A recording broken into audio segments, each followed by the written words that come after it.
G'day guys, today I was joined by Jeremy Martino and we talked about his recent victory at the Oceanic Championship circuit. He came first place with the Chaos Space Marines, went undefeated and had an absolutely fantastic and quite fascinating run into various opponents. So we go through his list, we go through all of his opponents, then we talk about some changes that he would want to make to his list, and in the end of the video, we write a new list live for another upcoming event. So make sure you stick around to the end for that. It's really exciting and interesting. I hope you enjoyed this video. Look for the Blood God.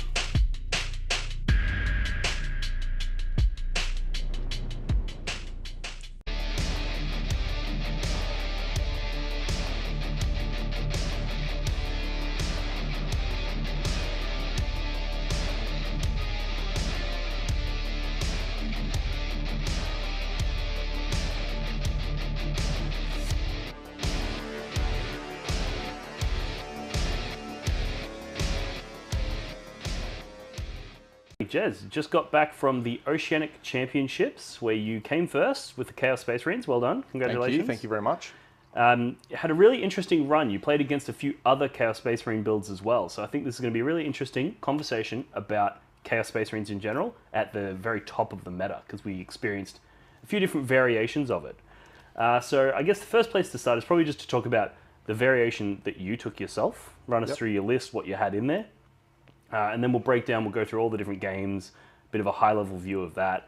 We'll talk about some of the other CSM lists that you went up against, some of the things that you learnt from those games, and then we'll just sort of go back and forth talking about the Chaos Space Marines in the current meta, and yeah. So if you want to take it away, let's talk about all right. list. So obviously you got my list in the comments. People can have a look at the exact list.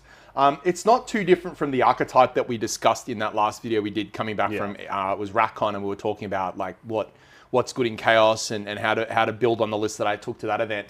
And I largely took most of the advice we discussed, like the direction we were going in for the most part. So I ended up having in the list the Abaddon with 10 Terminators. And we'll talk a little bit about that later, but that was a starting point that I had. I then had Fabius Bile, who I had with Chosen, and I also had a Master of Possession, who we can talk about in more detail later because it's pretty not like a novel choice. I hadn't seen anyone take it in lists, and I had really broken down through some mental experiments and some putting it on the table what a Master of Possession adds to the unit of Chosen over like a Lord. Or I think a lot of people intuitively see him as part of like a possessed unit. They haven't really considered what he can do for Chosen, but yeah, I really like him, but we'll go through him later. What else so I had those two characters and I had Abaddon in terms of Chaos. I then had 2 units of Cultists, just 2 units of 10 Cultists with Mark of Nurgle. I had 2 Rhinos with Mark of Nurgle. I then had a 10-man Chosen and a 5-man Chosen, both undivided. And because both the Mop and Fabius Bile are undivided, I could decide which 10-man the character joined. So sometimes the Mop would join the 10-man, sometimes Fabius would join the 10-man, and the other one would go into the 5-man. So that actually was modular. Like sometimes people have that modularity, but they don't actually enact it. Whereas in the tournament, there were times where it would shift. So well, I mean, those characters provide very different buffs. So I think that there is definitely some matchups where you're like, well, pushing my Chosen to strength 6 on their melee attacks is actually really relevant in this game. Whereas other games it might not, and the ability to get that additional movement might be more valuable. So yeah, definitely. So I then had 2 Forge Fiends. One was Mark of Nurgle. And one undivided. One undivided. And then going on to, I'm pretty sure that was all of the Chaos. And then going into the Demons component, I had Blue Scribes and I had Celeste. Yes, real cool list. Celeste, it's obviously been really popular right now. Did you want to maybe run us through some quick maybe highlights of the best units that you found, and then we'll go into the specifics of in which games they were particularly useful? So, I mean, in terms of the overall best units in the it's hard to say, like the Abaddon Abaddon with 10 Terminators is a strong unit. But like, of course it's going to be a strong unit because it costs 700 points. So it's more than a third of your army. It has to be good, and it's one of those kinds of things that if you use the unit too aggressively, and it dies too early, it's a lose condition. It's pretty bad. But if it doesn't impact the game enough, if you're too cautious with it and you don't use it aggressively enough, then it's not going to impact the game enough to justify its cost. Yeah. So it's actually genuinely a very hard unit to use. I think that's part of why people get put off by it, and a lot of people haven't. They've tried it once or twice, and they've either played it too aggressively, it's been blown up, and they've gone, "Nah, this unit's crap," or they've played too cagey and gone, "This unit's too expensive to be kept that cagey." And I think, obviously you've been playing this unit since WTC, so you've been playing it pretty much all of 10th edition. You've had this unit, so you've clearly found that sweet spot. And then obviously the Chosen, they're the new hot shit right now. Did you feel like they performed to match the sort of reputation they have as an OP Yeah, I unit? think the Chosen, like, this was not necessarily never like this. I think the Chosen have slowly become, like, I obviously had them in my WTC list. I think I was only one of 2 or 3 lists at WTC that had Chosen in my list. I know that Sacco had Chosen. And I think that was it. I'm not sure. I think it was just Sacco and you. I think it was just me and Sacco, and we had the Chaos Lords with the Chosen, because that combo was obviously very, like, it was kind of under the covers. People didn't see it initially. Yeah. People were talking about Possessed with the Dev Wounds, and there were other kind of combat bombs you could take. But that Chaos Lord with Chosen obviously is very strong. And I think as time's gone on, people have realized that they're even better than even, for example, Matt Morrisoli, who I think me and him played off for the top table for the win. And even Matt had a unit of 5 just as a scrapping unit. He had just 5 Chosen with no character, just as a cheap, because they've got the advance shoot and charge. So they kind of also have the ability to just jump out and do actions. Yeah. So the fact that, like, Matt, who's a world-class player, was using them just as a scrapping, without a character support. Sort of throwaway. They can fill the throwaway disposable unit role, and they can also fill the bomb, damage dealing, like, anchor of your list kind of role. So They're right now, I would say, the best unit in the Codex. They've just got they bring so much to the table for their price. Like, they're 3 wounds, so they're tougher than a Marine should be. Yeah. That 3 wound, I think that 3 wound breakpoint's really, really relevant. But then they hit really hard, 4 attacks each. It's a lot of attacks. Yeah. So when they're undivided, they get access to the strat. Yeah. It's really, really powerful. So I think they are the best unit. And me having the 10 plus 5, like, in some ways you would go more. I think that's actually a direction I think lists are going to go into this Atlanta, the big Atlanta Warhammer Championships. I think you're going to see people taking more Chosen. Yeah. Which it's such a shame, because obviously you winning this Oceanic Championships, you got a golden ticket to Atlanta. And then a couple of people came second and third. They handed theirs down because they couldn't attend, so it came to me. And we were both really excited to attend Atlanta, but unfortunately, life It's gets in the just way. really hard, Very short notice. And- It's a and- very expensive trip for just a weekend tournament. It was very hard, and like we really tried to make it work, and I would have loved to go, but unfortunately, obviously we can't. Yeah. But nonetheless, Josh Diffie put on a really great event. The event we went to was fantastic. Yep. But yeah, just back to your question about the top units, I think Chosen are really good, but I think one thing to note in a Chosen meta, like, of my games, 2 of my games are into Chaos. Yep. The Forge Fiends are very good against Chosen. Yeah. So in a meta where Chosen are a top unit, Forge Fiends then come into play even more. Like, I remember us talking about, like, if there's a meta where there's lots of Grey Knights and lots of Custodies and stuff, the Forge Fiends would really be really good. I think in a meta where there's lots of Chosen, Forge Fiends are still really good. I also think, and we'll touch on this when we talk about some of your CSM games, but I think Abaddon also, he takes those Forge Fiends and makes them next level. Like, every time I'm writing a World Eaters list, I look at it and I'm like, I can beat the Chaos Space Marines unless they have Abaddon and a single Forge Fiend. Because then every time an 8-bound unit goes to pop its head out, it's just like, boop, Overwatch dead. And then the next turn it goes into your turn and you shoot the other one down. It's like, it just eviscerates any 3 wound model. The full rerolls make Forge Fiend Overwatch that goes from being like something you would do as a Hail Mary, like, this is gonna be bad, so I guess I'll just hope to roll some 6s. Yeah. But once you have full rerolls from Abaddon, like, it really becomes this is actually pretty reliable Overwatch. Yeah.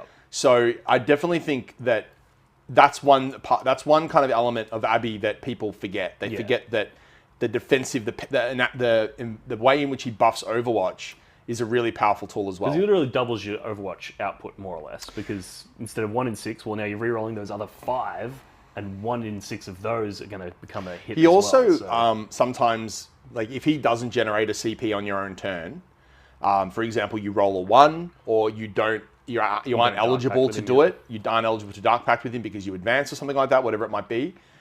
If you haven't done it in your turn, and then in their turn, you can actually Overwatch, Overwatch, and then generate the CP in Overwatch and making Overwatch free. So often I ended up actually Overwatching with the Terminator brick because they do pretty good Overwatch as well. They got a lot of bullets. A lot of bullets, a lot of shot, just a lot of rolls. So if it's just a little unit coming out, you can pretty reliably vape a little unit that's trying to do something like jump onto an objective to cleanse or jump onto an objective to jump into homers. Yeah. That some opponents aren't ready for that. Yeah. They don't plan their movement in a way that is expecting a small unit to get totally shut off the board. And we've discussed this before, but I think a lot of people look at the Terminator brick and they think of it as this big scary melee monster.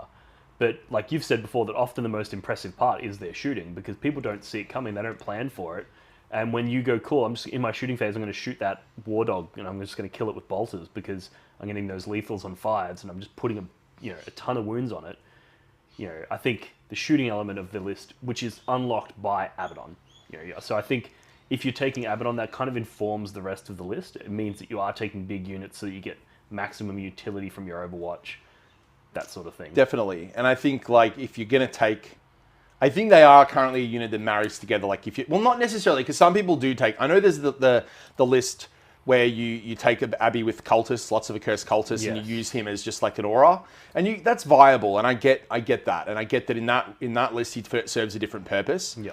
But he definitely, with Termies, it's a very nice brick. But I definitely can see and understand why it's very difficult to use. And even top players, like you look at like Liam VSL, who won the London GT, he had nothing nowhere near that. He had a very like eclectic mix of units. Yeah.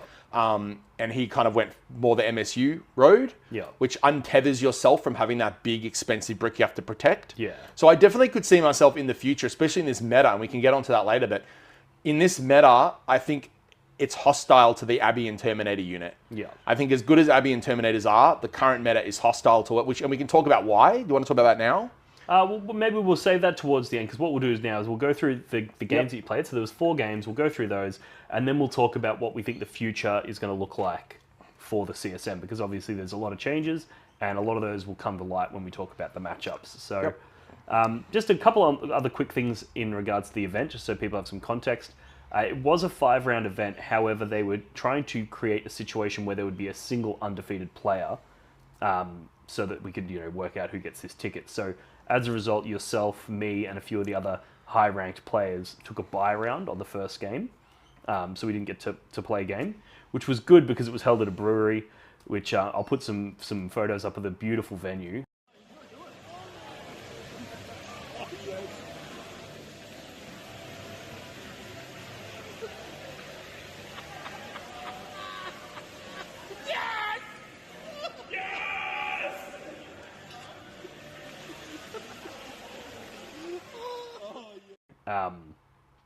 Yeah, absolutely stunning venue, and we got to go to the bar and get stuck into the drinks before the event even happened, really. But you essentially played four games, right? So do you want to maybe just tell us like who your opponent was, what their list was from each game, and then maybe 1 or 2 highlight moments from the game? So my first opponent was playing Eldar, and he was a lovely guy, and like it was actually a really tough game. And that game, my opponent had like very MSU Eldar. So where a lot of Eldar lists have the big bricks of Wraithguard, this list was predominantly MSU. So it had lots of kind of the small types of units that function really well on their own. Lots of warp spiders, striking scorpions, rangers. Like the kind of the MSU kind of stuff. And the warp spiders are really good. He also had like a couple of lone ops. So he had characters that could get... He also had Fugan, which is a character that gets up on a 2-up, not a lone op, but comes back to life. So a pseudo lone op, kind of like Celeste. And it was a really tough game. And to be honest with you, I kind of had some really chance things happen that kind of got me out of some tough situations to just get up by a few points in that game. So I think, I can't remember exactly how many points I won, but I think it was 3 or 4. but it literally came down to a primary denial, for example, Yeah. going one way or the other, or a card going one way or the other, changed the whole game. So that was a really close one, but I just got up in that game. Yep. My second opponent was playing Necrons, and he had kind of like a list that had basically the Warrior Blob style list. Yeah. He had one Warrior Blob, one Lich Guard Blob, correct? Igor? Yes. Yeah, so I think I played him immediately after you. So yeah, he had the Warrior Blob, he had the Lich Guard Blob, he had the Transcendent Catan, a couple Doomsday Arcs. Yes. The Reanimator. The Reanimator, and then a couple of like Destroyers for secondaries. Yeah, And his list, Necrons are obviously very good. They were able to play the missions very well. Yeah. The Transcendent Catan is just a really annoying tool because it's so hard to kill. It's not worth trying to kill, so it can just go around doing what it wants to do. I think in that game against Igor, like it was close, but what happened was the Terminator brick got into Warriors. Yeah. And were able to, using obviously the full reroll stratagem, were able to push through the Warriors, even with having their little, what are their two little things? The Crypto Thralls. Yeah, Crypto Thralls. Even through the Crypto Thralls, the Abaddon and his unit was able to push through. Look, the way that, I can't remember the exact maths, but Igor got very unlucky with his saves in that in the rolling his invuln saves. However, there's a lot of damage coming in. Especially the dev wounds from Abaddon himself. The dev wounds really complicate it, and I think it's something we can talk about a little bit later as well when we talk about Accursed Cultists. But dev wounds, and Abby has them, and there's other ways to get them. Yeah. But dev wounds are a real problem because the way you can kind of do it, the way you can sequence it, is because dev wounds always happen after. If Abby fights first, and you have him fight and do like his damage either with Drach'nyen or Talon, like obviously against Warriors, Necron Warriors now, you're going to use the Talon of Horus because you get 14 attacks. So you're getting a bunch of attacks that are exploding on fires with full rerolls. Like you end up with sometimes 20 hits, sometimes more. Yeah. So sometimes you get as many as 20, 22 hits with full rerolls to wound. And if you're wounding on, well, it depends, right? But if you're wounding on 3s, you might fish for 6s. You might fish for the mortals. Or maybe you don't. Depends on the situation. But you're often putting a significant amount of normal wounds and then followed by dev wounds. Yeah. And the problem with that is they kind of had to work out when the Crypto Thralls are taking hits. Yeah. Because if the Crypto Thralls are taking those first hits, then they're going to probably be dead by the time the dev wounds come through. Yeah. And then those dev wounds are just going to tax Warriors. Yeah. So Abby ends up being, even with the nerfs to devastating wounds, being able to fall back onto the Talon of Horus makes him very good at plowing through chaff, just because of the way he goes.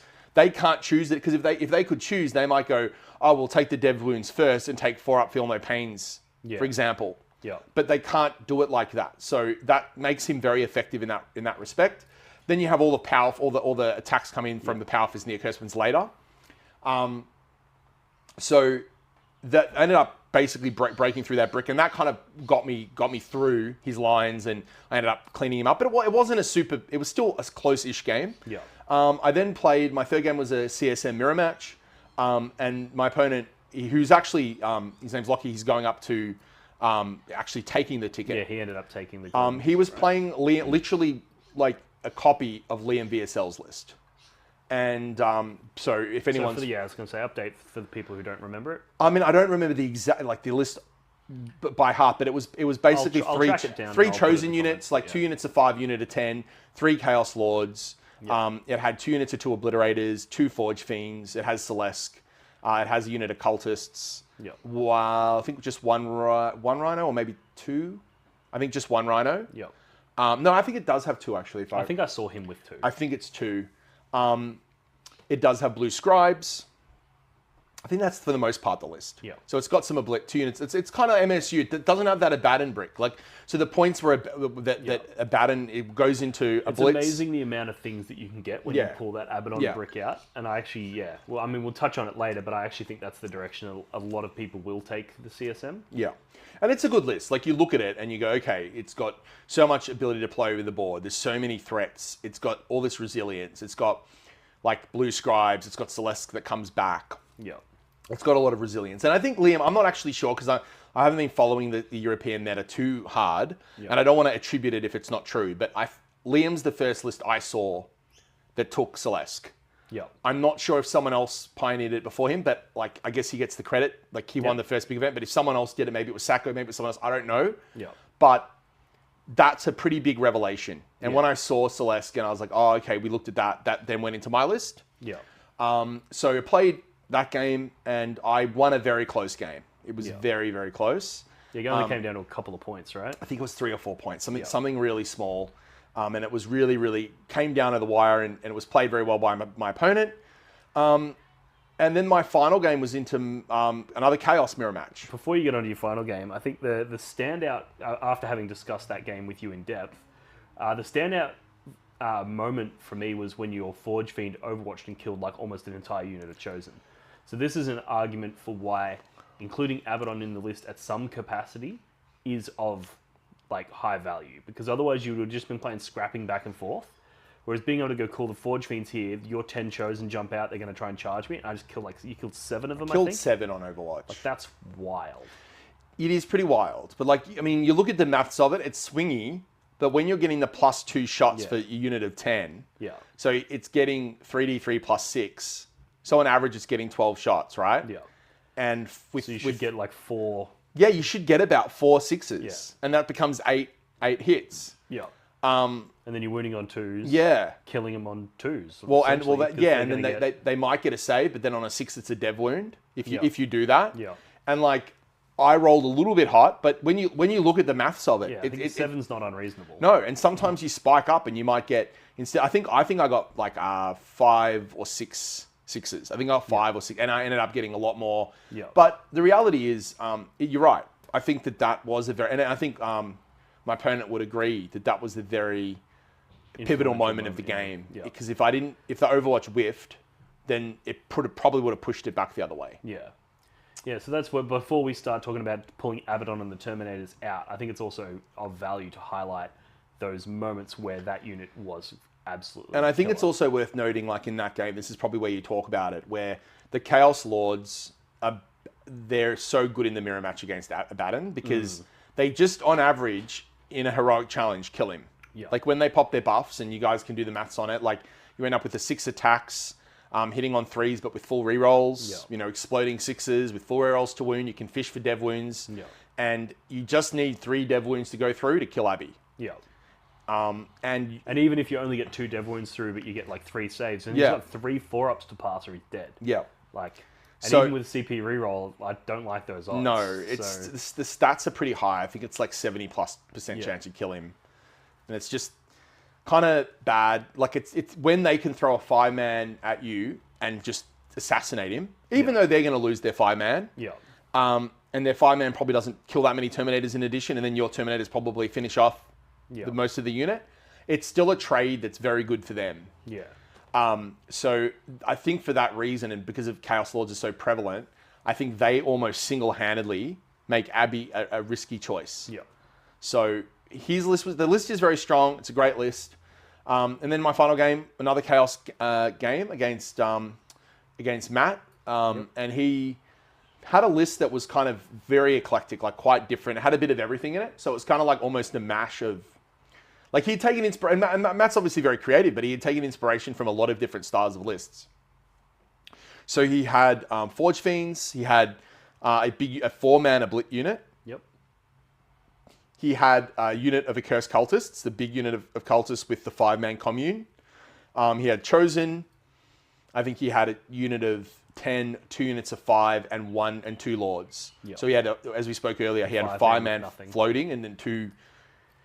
So he had like a kind of... He also had Celeste. He had Celeste. So like a kind of a blend, almost in a way, a blend of several lists. Like I know Manny Chima, for example, had like lots of cultists in the LGT list.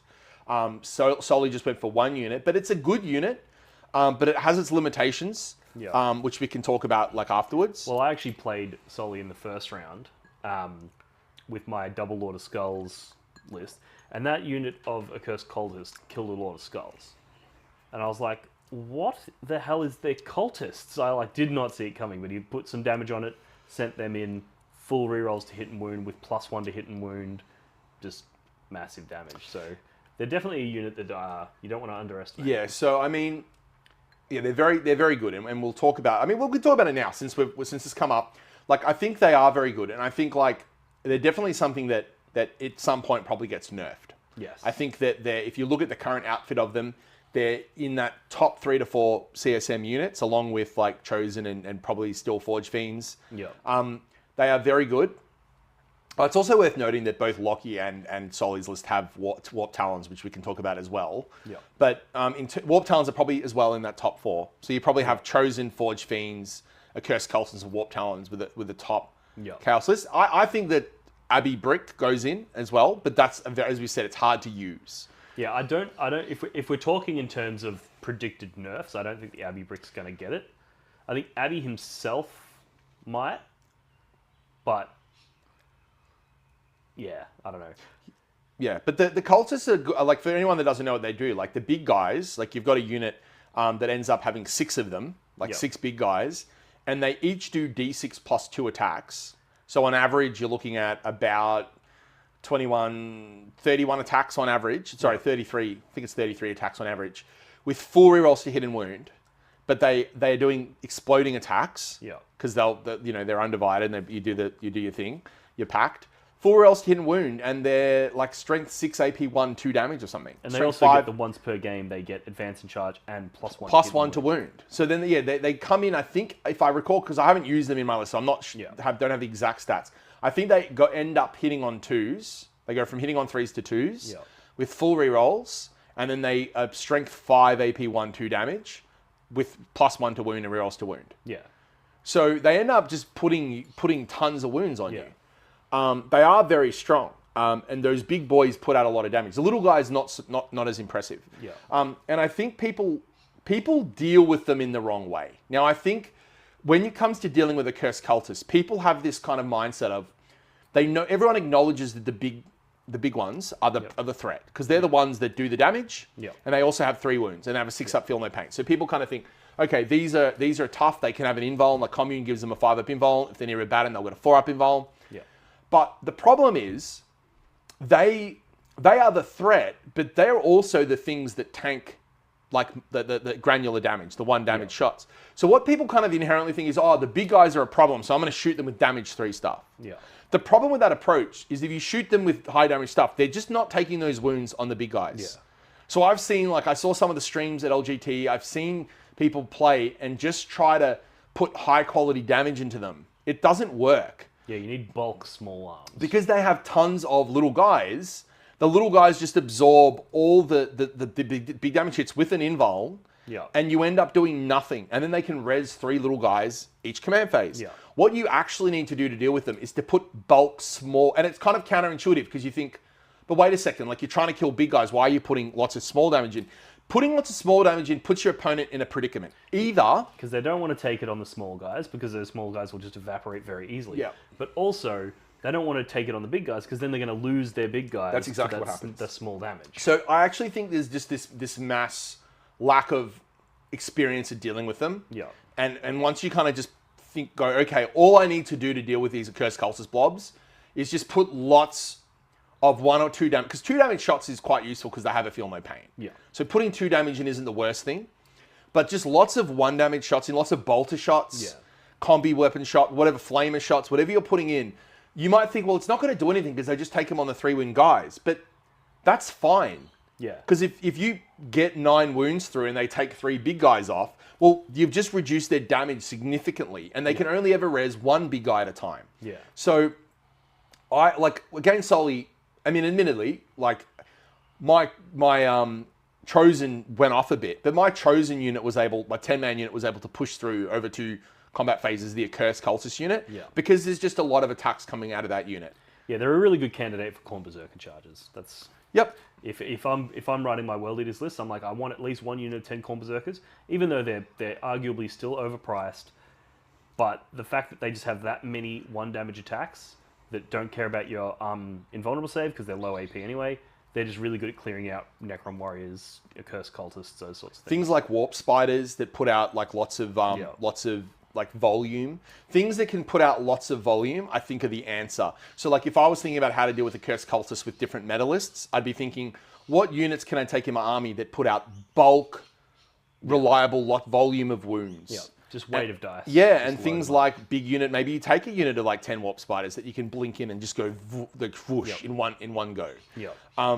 Things like that, and you can go through the different kind of lists. But I think like flamer units, like big units with flamers, aggressors with flamers, for example, just being able to go and you put so much pressure on them with wounds that their options are, okay, if I take them on the big guys, right, then I'm going to lose them, and my unit becomes impotent. It becomes irrelevant now because it's slow. It doesn't get much. It doesn't really do anything anymore. Or I take them on little guys, try to save my big guys, but then I'm now vulnerable to battle shock tests because I'm going under half, right? And I'm also just don't have the footprint anymore. Yeah, you're losing your objective control. You're losing your, like you said, your footprint, your ability to stretch out to all your various auras that you're trying to set up. Yeah, you lose a lot. And you also just need to go all in on them. And Soli only had one unit, but if you're versing someone like Manny Chima's list, I was watching games where people were trying to put like damage over several of his units at a time, which is disastrous because they're resing 3 models per unit. Yeah.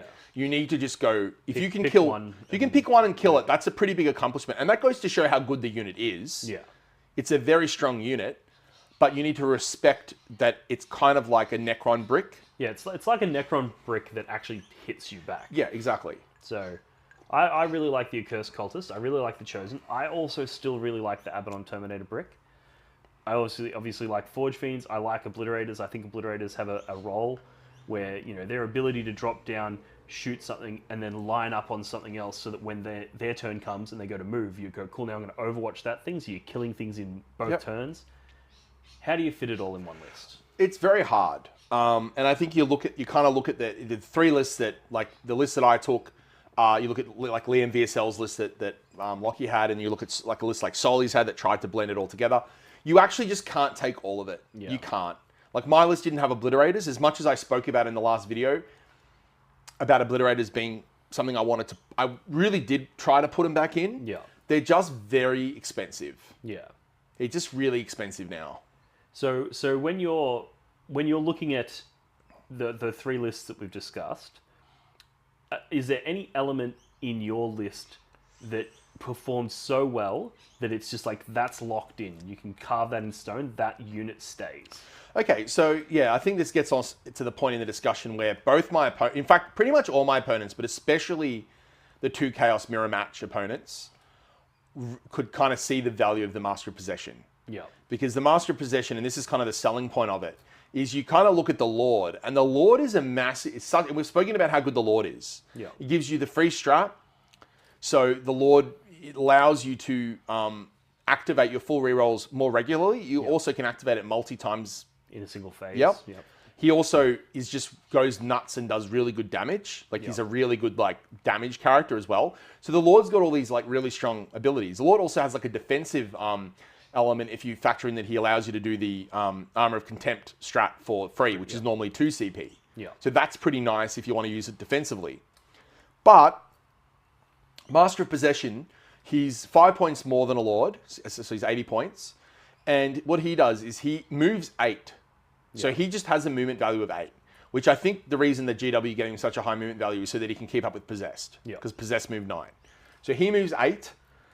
He also gives his unit +1 to advance and charge. So you've got 2 Rhinos parked side by side. One's got a Lord with Chosen in it. The other's got Master of Possession with Chosen in it. Both of them disembark out 3 inches. But then the Master of Possessions can move his 8 inches, right? Whereas the Lord moves his 6. So this one's 2 inches ahead. Then they can advance. So let's say both of them roll a 6. So now Lord moves forward his 6, but the Master of Possession moves forward 7. 6 + 1. So now he's 3 inches ahead.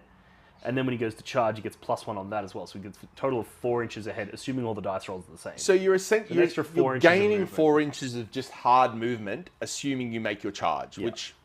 And we all know what we could do with an extra 4 inches. True.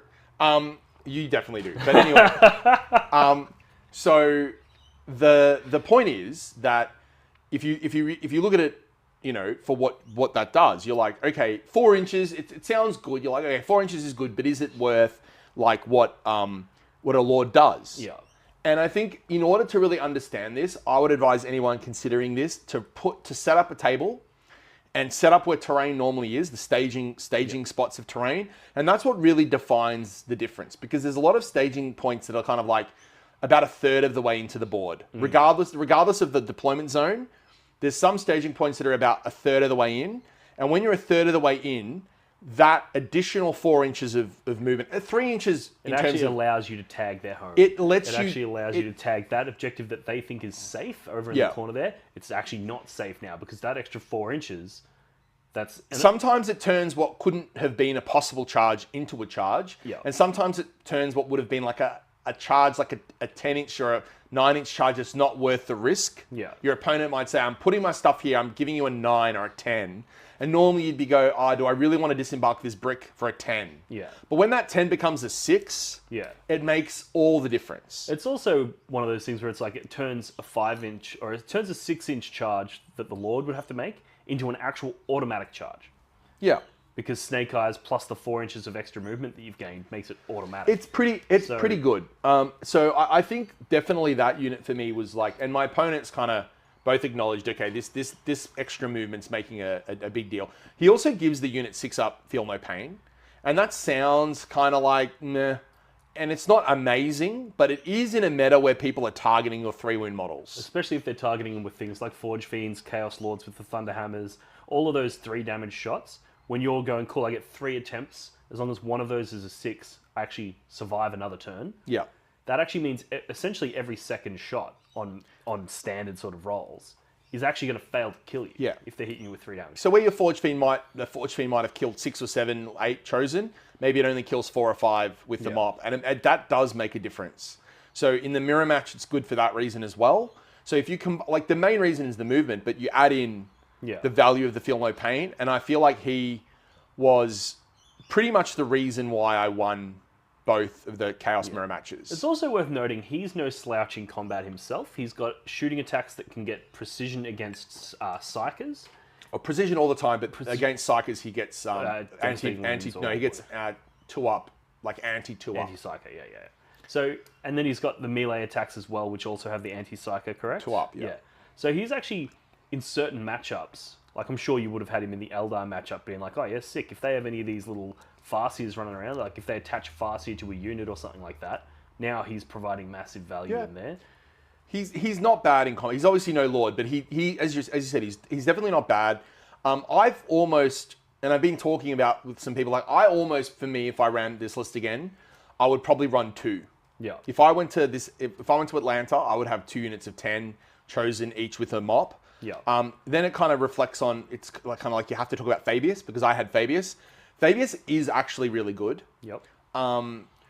He's really good. Well, for those who don't know Fabius that well, I mean, obviously we've talked about this in previous videos, but Fabius is really good in the way that he gives +1 toughness and strength to the unit, which pushing him to toughness, strength 6, is obviously amazing, because if you're strength 5 and you're hitting something that's, toughness 10, you're winning on 6s, but that +1 strength often translates into +1 to wound. Yeah. But also defensively, he's got the whatever it's called, the Surgeon Acolyte, which you can take wounds on. So that's 1 chosen that's not dying, because you're taking that 3 damage hit on that Surgeon Acolyte. And then you can also turn 1 incoming attack to damage 0. Correct. So between just those 2 rules alone, he's essentially 2 minimum saving 2, like typically 2 chosen saved just from that. Yeah. Then you go, okay. He also comes back to life on a 2-up. Yep. He has a 5-up FMP on, I think it's 5. I'm pretty sure it's 5 wounds. Sounds right. Yeah. Yeah, and it's like that's hard to kill. Yeah. He's actually pretty tough. So I was running him normally with the 5-man chosen. Yep. There were times where you go, okay, I actually want him with the 10-man, because the deep mop play, you don't need 10 chosen. Yeah. Sometimes you might say, oh, I can get 5 chosen and the mop to go deep and take the objective. I don't need a 10-man. So there were some games where I put them up with the 5-man and put Fabius with the 10-man. Like if I was playing Knights, for example, I would put Fabius with the 10-man, because then that extra strength is really good into T10. Yeah. So it kind of depends on the matchup. But I think Fabius is really good. Would I take him again? I'm not sure whether you take him again, because Lords, I think, are really good. It's hard to say. But he did feel very good in the games that I played. But in terms of other interesting things, like there's other developments we've spoken about. I think a lot of people are taking Celeste. Yep. And we spoke about, it was your idea to add Demonettes to Celeste. Yeah. Yeah, so because the Demonettes, I can't remember exactly what it was that they gave. They gave, obviously, a whole bunch of ablative wounds. They also give a whole bunch of attacks, and now Celeste's actually coming on and doing reasonable damage. I can't remember what her ability was. I think you can double check, but from memory, basically they have dev wounds, and Celeste gives them +1, like gives them critical wounds on 5s. Yeah, that's what it was. Celeste, they make.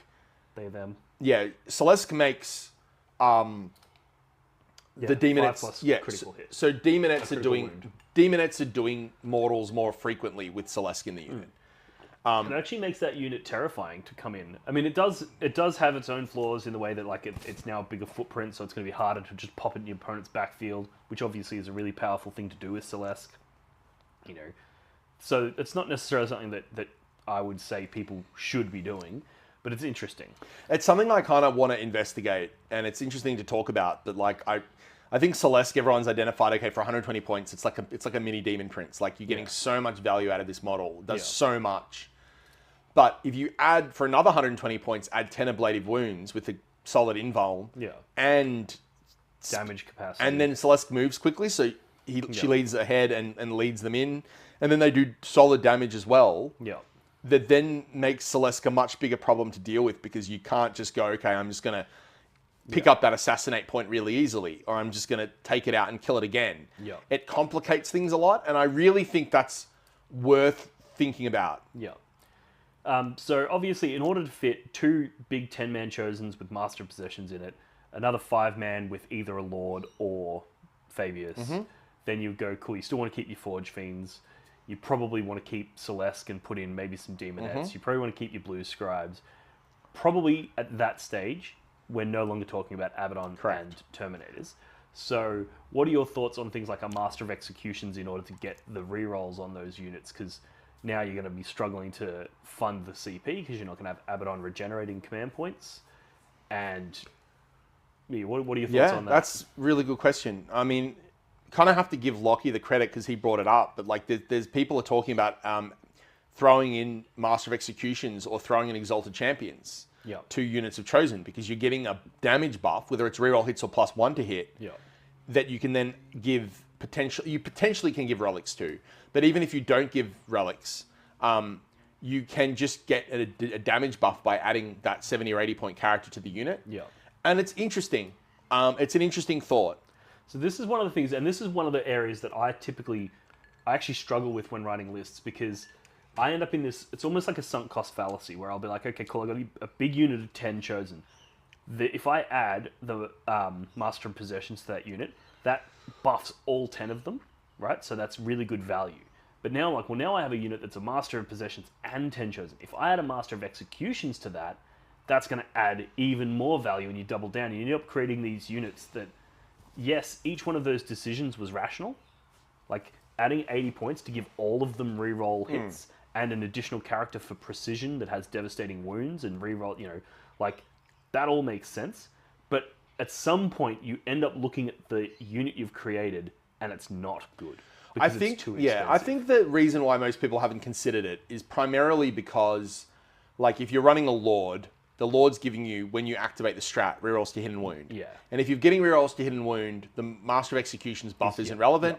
And even the Master of the Exalted Champion buff, +1 hit, not as relevant.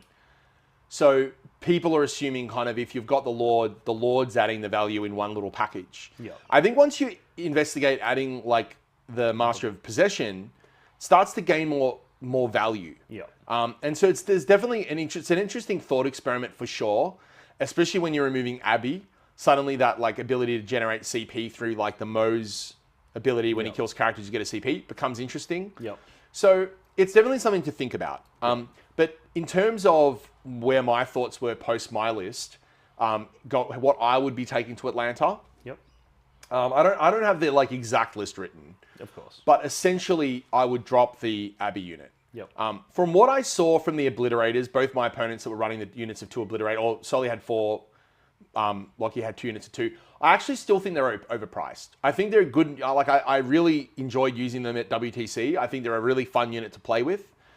Although I think if you're not taking Abaddon and you don't have access to those rerolls, they get even worse. And I remember at WTC, even then, they often found themselves on the chopping block. You know, they ended up making the final cut, but there was regular iterations of the list where we were discussing, you know, do they actually survive? Do we actually bring them? Because they were questionable then, and they've gotten more expensive now. Exactly, and I feel like there's several things that have hurt them, and I think it's worth it at this point bringing up, and this is where the Lords, like why my list probably would only have one Lord. Keep chatting, I'm just going to refill.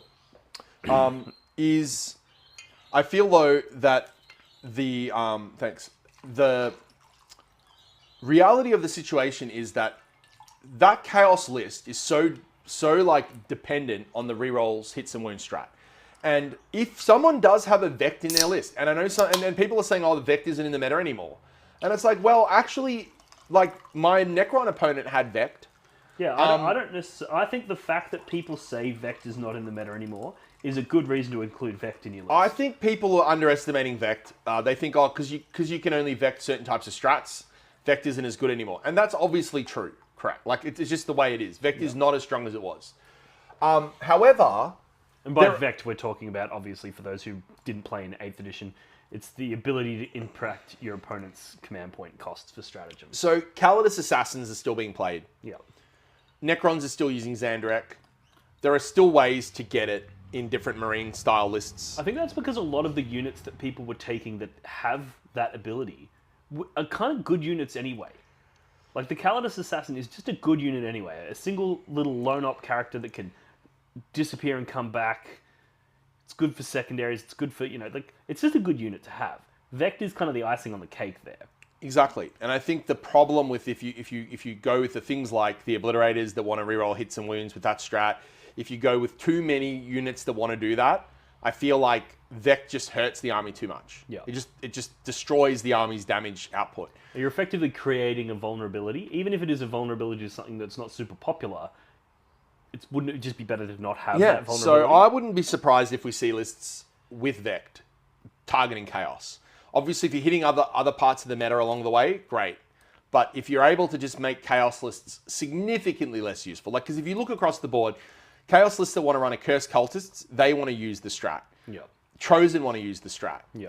Obliterators want to use the strat. Forge Fiends want to use the strat. And is Mark of the Nurgle strat, that's not a battle tactic, can't be so they can't Vect that. So it will just be that, right? They just do the reroll hits and wounds. Yeah. So I strongly think that Vect is a vulnerability. So, I mean, if I was taking the list, I might take a Chaos Lord, but I might just be happy with 2 Master of Possessions and Fabius. That might be my characters. I would advise taking that for a few reasons. One of them is that we've got plenty of experience on that. And second, it's unique. It's very you. And I'm a strong advocate for trusting your gut and going with the things that have, you know, that you've developed, as opposed to, you want to always take inspiration from other people's lists, and I hope people watching this will take inspiration from it, but you never want to abandon your own, you know, the groundwork that you've put in. So I would say, because you're going to have a really intuitive understanding of in what matchups do you want to put Fabius in the 5-man, and in which ones do you want to put him in the 10-man? How much damage does he do when he's in the 10-man? And you know, you'll have all of that information that you've gathered. It's not worth throwing all that out to put in a Lord that everybody else already has all the experience and knowledge on. Exactly. That you don't. So I think that's exactly right. And I think I think the logic of it is, I would probably run 25 Chosen. I'd go 2 units of 10 and a 5-man, and I'd probably take the 3 characters, Fabius and the 2 Master of Possessions. Yep. I think you still take the double Forge Fiend, even without Abby. As you mentioned, Abby really empowers it. I still think having 1 on the board and 1 in reserves is useful to have. Yeah. It lets you kind of peek out and take shots at things. A Nurgle Forge Fiend can still use the strat for reroll 1s to hit and reroll 1s to wound. Yeah. It's not full rerolls to hit and wound, but sometimes for a Forge Fiend that's getting exploding 5s to hit, like, it's still a good strat on it. I think 2 Forge Fiends is really good. We were discussing this before the OCC because there was a few iterations of your list that only had a single. And my point with the second, or your point was that often your opponent's not going to let you shoot them around turn 1. And if you put both of them in strategic reserves, then you've got a lot of your damage off the table, and therefore you're not able to bring it to bear. So it's like the first one that you're deploying on the table is kind of either not going to get its value because your opponent's hiding, or it's not going to get its value because it's in strategic reserves coming down like turn 3. But I think one of the things that people overlook is that if you have a Forge Fiend in your deployment zone, your opponent now has to hide. Yeah. Whereas if you don't, they're going to be like, cool, I can just run around wherever I want, do whatever I want. Because all of the damage from the CSM list that I'm versing is coming from chosen melee threats. So that objective that's out there on the open, I'm just going to hop on it.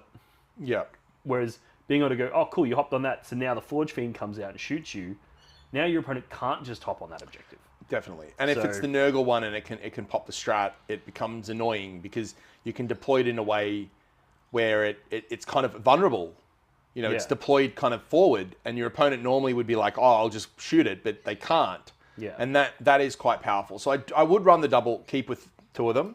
Yep. I actually really like the idea of Celeste with the 10 Demonettes. I mean, it's something I would have to test, but I feel like it's something unique, and it adds a really powerful ingress threat. Yeah. The reason being that the demons can deep strike, just have the deep strike rule. Yeah. So they can ingress in spots like where you might have ingressed Warp Talons. You might, because people might be thinking, well, what about Warp Talons? This unit, if you add those 120-point Demonettes to Celeste, you're foregoing a unit of Warp Talons. That's the kind of way you have to think about it. Because it kind of becomes a 240-point unit, which is not too different from like a large unit of Warp Talons, right? Right. So it's got a similar sort of area of... It is, and some people might think, well, aren't Warp Talons just better? And maybe they are. But the way I would be looking at it is, well, I'm already taking Celeste, and Celeste is a massive problem.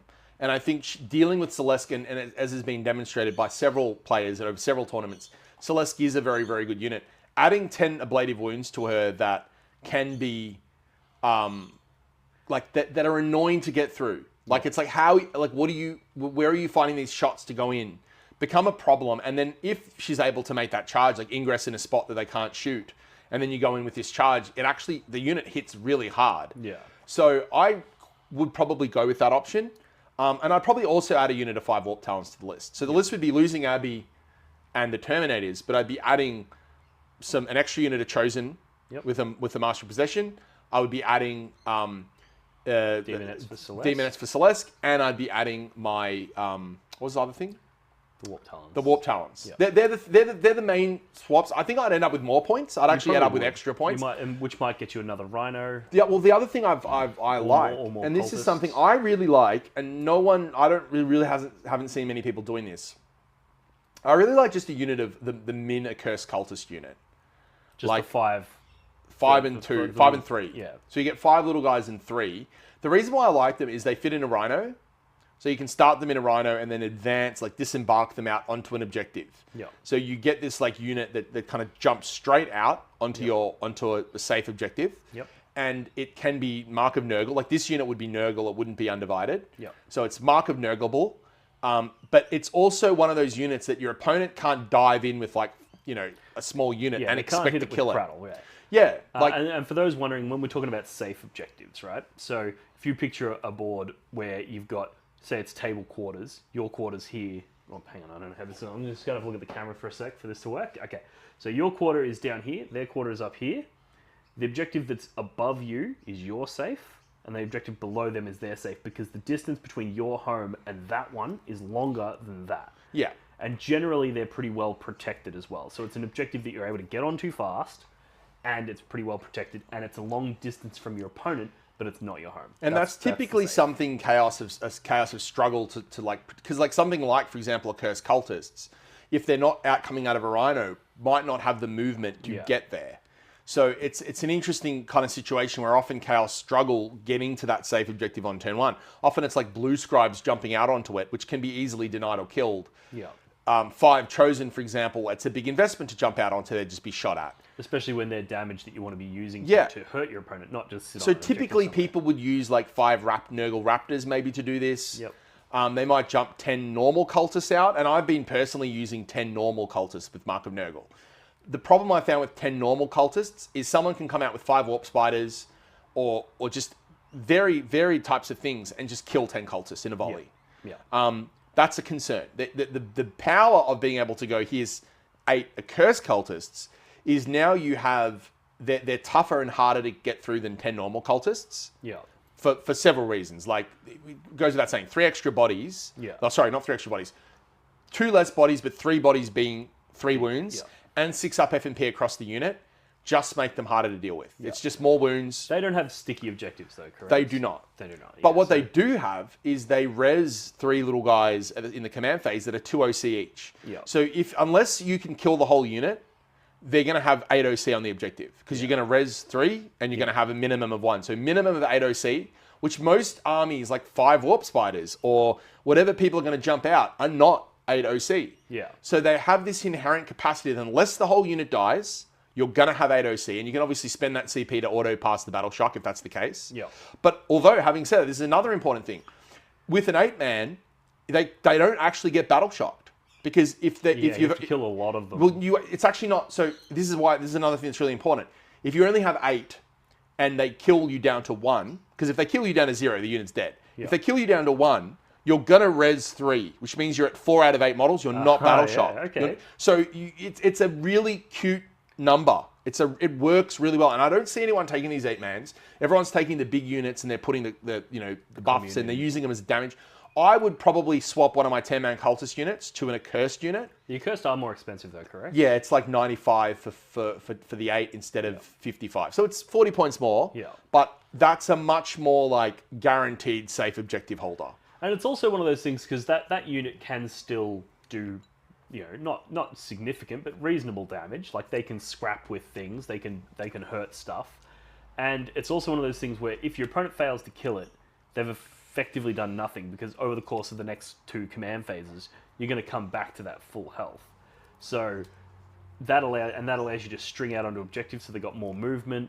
Yeah, I like those. And what you can do things like with the Nurgle strat, like if they're Nurgle, your opponent might shoot them with something. Go like, I'm going to shoot my Forge Fiend at those cultists, hypothetically. Forge Fiend might not be the best example, but like it might be something else like, I don't know. Something where they kill you down to only 1 or 2 left, something that they're not going to kill you. It might be something you're like, I'm pretty confident that specific thing is not going to kill me. Yeah. So they shoot you with that thing that or you're very confident it's not going to kill you. So you can go, okay, I'm going to take your shooting, and they might be surprised because they might have been kind of anticipating you to Nurgle strat, ready to redirect the shooting. Yeah. But you absorb the shooting, knowing you're going to res 3 guys for free. Yeah. And you're not able to be battle shockable. So it's a really safe bet to do. Yeah, and if they've positioned 2 units, thinking, it's going to take both of these units to kill those cursed cultists, but en masse, both of them should. And if I go to shoot with one and he uses the Nurgle strat, then both of them will just shoot something else, right? You let the first one come through and they're surprised, and then the first one doesn't kill you. Then when they go to shoot the second one, that's when you Nurgle strat. And now that one unit gets to shoot somewhere else, and then you heal that unit back to full. And you're also going to get 2 unit healing options before the next turn because you heal in each command phase. Yeah. So even if they kill you down to 1 model, you're going to be at 7 models by their next turn. Yeah. So I really like that unit. So I would potentially even take 2 of those units. Yeah. So the way I'd be going is probably keeping 1 normal unit of cultists. The sticky objectives is very, very good. Having sticky is really useful. So at least 1 unit of cultists, maybe a couple of those small units of accursed cultists. I'd probably go the Warp Talon unit, the Celeste unit, Demonettes, and then bulk my Chosen up a bit more. That's how I would change the list, dropping Abaddon and Termies. I also would add the Changeling. I feel like the Changeling, even though it went up to 90 points from, I think it was 75, it went up. It's still such a problematic model. And watching Matt Morrisoli had it in the list, he's such a problem to deal with. So annoying. The thing that I like about the Changeling, and this is one of the things that I've sort of come to realize is the way that the World Eaters need to play, is that Changeling has an ability that's unlikely to go off, but if it does go off, it's like can be game winning, which is the whole, you go to shoot me, if I roll a 6, you just can't, right? Or it's the battle shock. Well, there's 2. So there's the start of the shooting phase, you choose a unit within 12, and on a 1 it does nothing, on a 2 to 5 it's neg 1 to hit against anything, and on a 6 it just can't shoot anything. Yeah. That's shooting phase. But then whenever you target the Changeling, you have to take a battle shock test. If you fail, you can't allocate any attacks to the Changeling, but also, you also battle shocked. The battle shock test also battle shocks you if you fail it. Yeah. So it's one of those things where that unit alone, deep strike that in your opponent's backfield. It's a huge problem to deal with, because you actually can't confidently just go, I'll just send one unit back to deal with it. Because you send that one unit back, you fail that battle shock, it's like, oh, okay, cool. Fuck, there's now a changeling in my backfield, and it's now going to murder that unit that I just sent after it. So you actually have to send like multiple units back so that you're insulating against that. And it's like, yeah, sure, it's not always going to happen. They're not always going to fail the battle shock. You're not always going to roll the 6 and prevent me from shooting. But if it does, yeah, you just win. It's good enough that, and I really like it in Deep Strike. I think a lot of people play it on the board, and playing it on the board's fine. But playing it from Deep Strike's a big problem because it's actually quite good to ingress. Yeah. And also, it just comes down and shoots good. Yeah.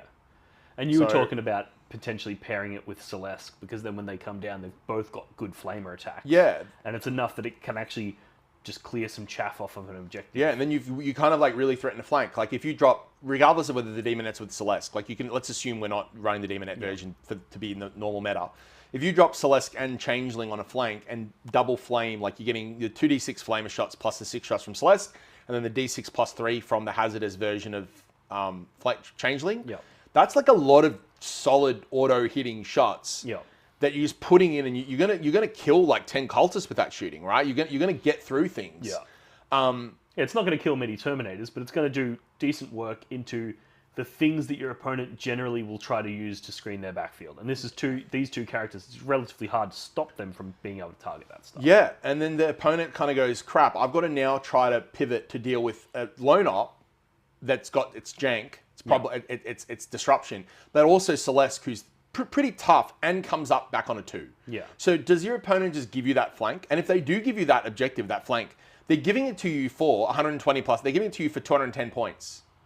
Yeah, that's fucking like that's rude. crazy. That's crazy for them to give. And they kind of have to give it to you, right? Well, because the amount of resources that they would need to send into that area of the battlefield in order to effectively deal with you is more than what you've put in there. So it's actually it's almost always going to be a good trade. It's a big problem. It's actually a really big problem. And I've even been considering the perspective of going back to Flamer units. Yep. I know Flamers they went up to 80 points they were 65, weren't they? Yeah. But they're still annoyingly tough. You know, 4-up invulnerable save, multi-wound. So they're annoyingly tough. They do reasonable damage. They're small, so they can fit in those little nuggets. So I was thinking, like, you could, if you're using this kind of mindset, you go, okay, well, if you add 3 flamers there as well, that really does kind of make that flank attack a lot more scary. Yeah. However, even if you disregard the flamers, I like the idea of pairing Changeling with Celeste. So I would probably go Changeling. So they would be the changes I would be making. I'd be removing their Abaddon brick, not because it's bad. I feel like it's a strong unit, but in this meta, the meta's hostile to it primarily because of the Forge Fiends being around. Yeah. And also Chaos Lords, like just the mirror match. They're bad in the mirror match. Yeah, well, I think the prevalence of Chosen has increased the value of 3 damage shots.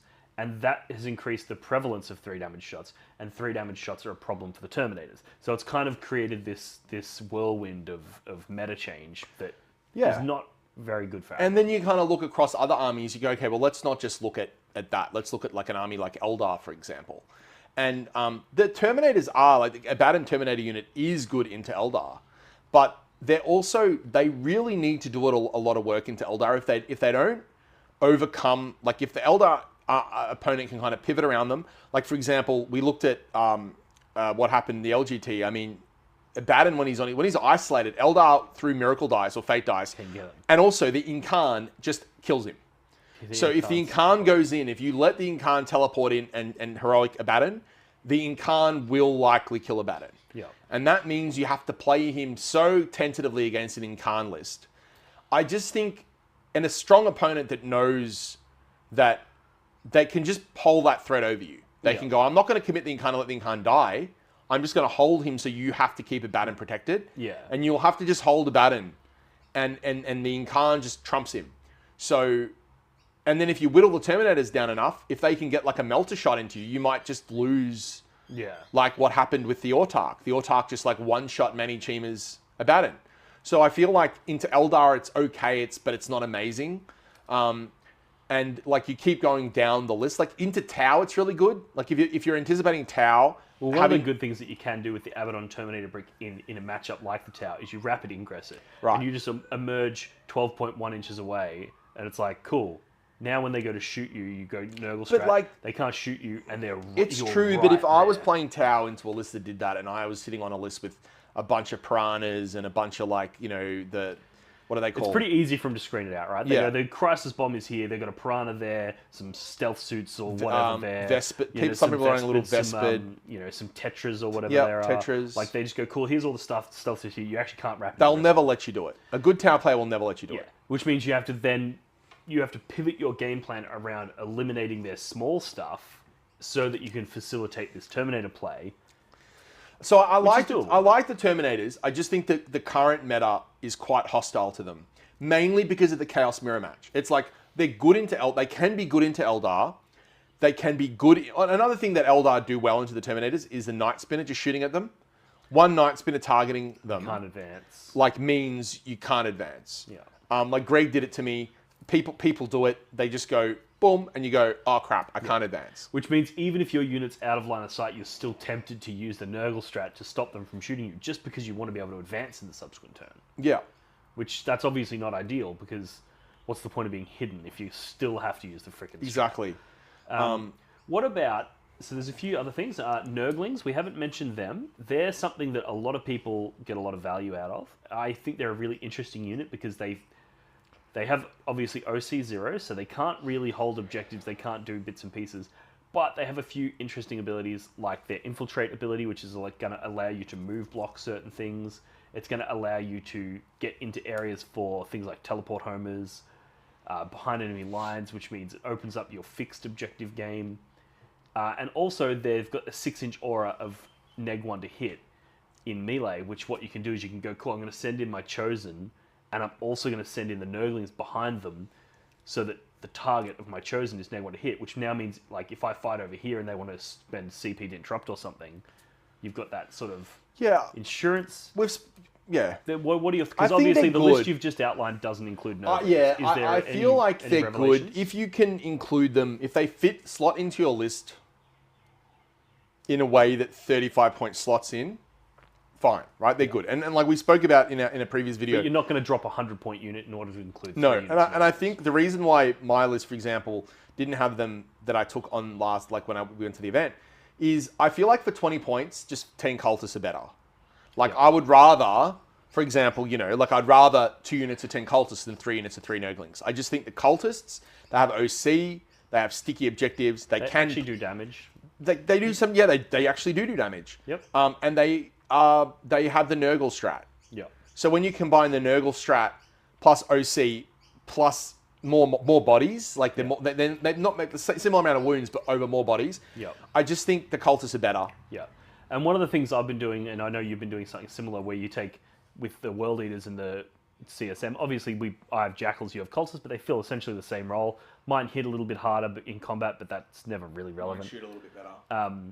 But it's a little bit. I don't have guns at all. But what you do is you take a Rhino.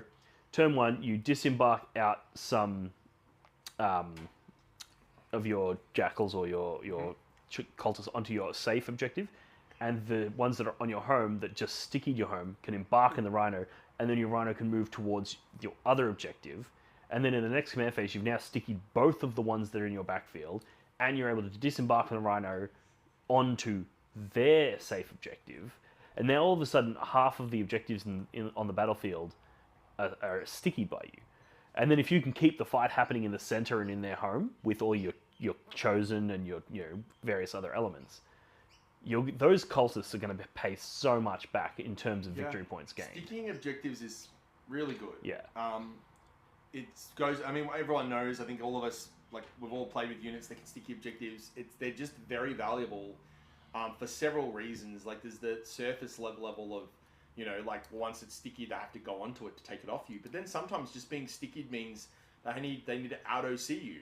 Yeah. Like, sometimes they'll plan to, like, come in and just take you off it with body count, or OC count, but then they have to beat you on OC. Like, it's just a useful thing to have, and cultists get it, and it's useful, and and it's all of that for 20 points more than Nurglings. Yeah. Like, I think Nurglings are really good at 35 points, but I think taking Nurglings and playing with them for a couple of events and, running some running some practice games made me appreciate Cultists more. Yeah. So I've kind of gone back to just more Cultists. The thing that I really like about Sticky, and obviously in a World Eaters environment where World Eaters have a stratagem that allows any unit to sticky an objective that they die on, so we've got a little bit more access to it. One of the main things that I've really enjoyed about sticky objectives is, say your cultists go out and then they sticky that objective, your opponent can't just shoot you off. And even if your opponent does shoot you off, they still actually have to go over into that area of the battlefield where there's no units. There's nothing for them to do over there. So they don't want to waste combat threats going over there, because that's another piece that's now not engaging with your fighting force. So being able to force your opponent to move into areas of the battlefield that they really have no reason to be there, that's the value I see for sticky objectives. Yeah. So I agree. I think 2 units of Cultists or 2 units of Jackals that's where I generally will start when writing a CSM or World Eaters list, just for that, purely for that reason alone. I think it's really nice. So yeah, I think like the answer to the question, Nurglings are good. So are Cultists. Although taking a unit of Nurglings is really there's a lot of times where having them is good. I think they're nice to have for like just to do easy homers. Yep. They're nice in reserves. Like if you having 35-point unit in reserves, that like your opponent, if you draw, for example, behind enemy lines or deploy teleport homers, something like that, Yep. and you want to score it and you want to do it just cheaply, it's nice to be able to just spend a 35-point unit doing that and not having to devote more. So I kind of like having the unit, but if I have 20 points more, I would just rather than be Cultists. Yeah. All right, so speaking on objectives, right? So do you find yourself typically taking tactical, or do you find yourself leaning towards fixed? Is there certain times when you'll take one or the other? And are there certain elements you've built into your list with the idea of taking one or the other? That's a good question. And like in that last video, we did talk about how I really strongly felt that fixed is something that you want to be able to do. Yeah. But then I kind of realized, and this is kind of like a lot, and by no means is this a revelation that's unique to me. Like, I think I was late to the party actually here. That if you can score fixed well, and I remember Chris saying this, that was Chris Wright, our Eldar player for WTC. Like he used to play, like he obviously plays Eldar, and he often take fixed. There's a lot of Eldar players do. But he also said to me, like, well, if you can score fixed well, like if you can score behind enemy lines and homers every turn, then you can pretty much score every tactical card as well. Yeah. Well, it's interesting because, and this is one of the areas where I think GW have maybe missed the mark a little bit, but it's also a very hard task, is to come up with unique missions, right? Like deploy teleport homers and behind enemy lines, as far as I'm concerned, are more or less the same thing. Because if you can get into their deployment zone, you can get behind enemy lines, but you can also go in there and deploy a teleport homer, right? Things like cleanse, that's very similar to teleport homers as well, because it's like, cool, I just get on the center and I'll do the thing. And cleanse and extend battle lines. It's like, cool, extend battle lines, I need to get on a central objective. Like, everything is either get on an objective or be somewhere. I think it would be nice to have a bit more variety, and I think that's where, like in the past, the old Maelstrom cards had like control objective 1, control objective 2. Yeah. Like, there was a bit more like specific things you had to do, not just like do anything. I would like to see a return. Which I guess that's kind of what Attempting Target is trying to sort of evoke, is that it's a specific thing. But even then, Attempting Target, it's one of the No Man's Land objectives. Right. So is Cleanse. Yeah. So is, Secure No Man's Land. There's multiple objectives. Area Denial is very similar. Yeah. Like, there's a lot of ones that overlap. I agree, and I would like to see more variation somehow.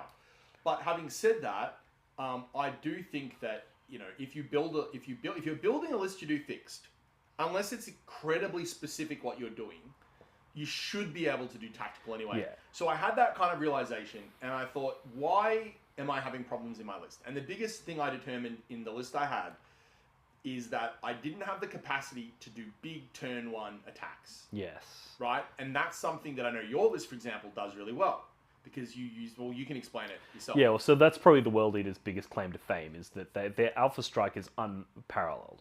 And the amount of times where, literally at the RatCon event recently, where I got 4 100-point wins. And I remember you coming up to me being like, how the fuck did you get 100-point wins? Like, you were smashing cunts and only getting, 90-point wins. So, but the amount of times that I'd, draw Capture Enemy Outpost turn 1, and just be like, yep, no worries, boom, done. Like, so easy. Like, this, I don't even have to break a sweat. That's such a it's such a niche that's such thing. a crazy thing because a lot of people draw capture any enemy outpost turn one and be like, oh, I'm getting carded, right? Yeah. Like you draw like, you know, whatever it might be, something like that, or you draw tempting target turn one and your opponent's like that one, and you're like, oh. Yeah. Like that kind of thing, and you blame cards, right? And, not you, people. Yeah. And this this has always been what I've been so like. I've beat this horse until it's a fine paste, but you should never blame dice and you should never blame cards, even if dice or cards are actually to blame. Like even if you actually did draw a ridiculous hand of cards, right? If the second you start blaming the cards, that's the second you defer responsibility and you don't actually solve the problem. So whereas if you look at it and go, wow, I lost a bunch of games and it's because I got, you know, capture a new outpost. Well, maybe you should build something in your list that has the potential to do that, you know? Yeah. Which obviously not every faction's going to be able to do. Like Necrons are just that's just never going to happen for them, right? So I'm not saying that I'm not saying that this isn't something that genuinely happens. I'm not saying that you're never going to fail all your saves and get diced. Like that happens. But what I'm suggesting is that you should at all times try to avoid blaming that. 100%, and I think you look at like the cards that normally Chaos will draw that will give Chaos problems, and they would be cards like Tempting Target, cards like Capture Enemy Outpost, cards like Behind Enemy Lines, Deploy Teleport Home. It's like the Abaddon brick. It's like if you're running this Abaddon brick, it's like, oh, you know, how do I do this? Well, the list that I took to the Oceanic Championships is the Chaos, especially the Mop. The Mop solved that problem. Yeah. Because the Mop gave me a unit that even from my deployment zone, if my opponent goes first and moves out, like I'm getting a really accessible charge to their home, to their, not necessarily their home, but their safe objective. Yeah. And if I go first, like sometimes there's situations in which I can score objectives that would normally be really hard. So let's talk maximum threat range on Mop. So it's if he's in a Rhino, so you got 3-inch disembark, then you've got an 8-inch move, so you're 11 inches. Yeah. Right. Then you're charging. You're advancing d6, so let's say you roll a 6, so that's another 7, so an 18-inch move, and then 2d6 plus 1 on the charge, so that's a 31-inch. It's not quite threat range possible. The charge, you can't declare the charge if you're outside of 4. So let's call it a 30, or right? 30, yeah, something like that. So that means that if you have parked your Rhino on the line, which you would because you're Mark of Nurgle, you right? may as well. So unless your opponent has the ability to move further than 12 inches and it's going to blow it up. But even then, chances are they're only going to be doing that with 1 or 2 units, in which case they can blow up the Rhino. You don't care. They're not going to blow up the Chosen as well. So that unit deploying on the line, it actually just means it can get. And it's actually, the best part about it is it just straight up just moves further than a unit of Raptors. Yeah. Like if you go a unit of Raptors can move 12 and advance and charge if they're Slanesh, so they've got an 18-inch move, right? This thing can move 8 plus the 3, so it's 11 plus the d6 plus 1, so 7. Well, it's actually the same. Yeah. 8 plus 11, yeah, so it's the same, essentially.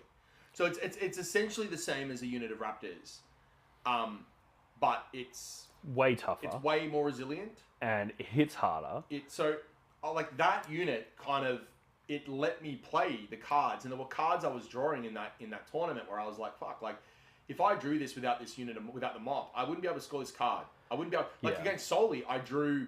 I think it was my turn 1. He went first. I think I then went. I can't remember the exact sequence of things.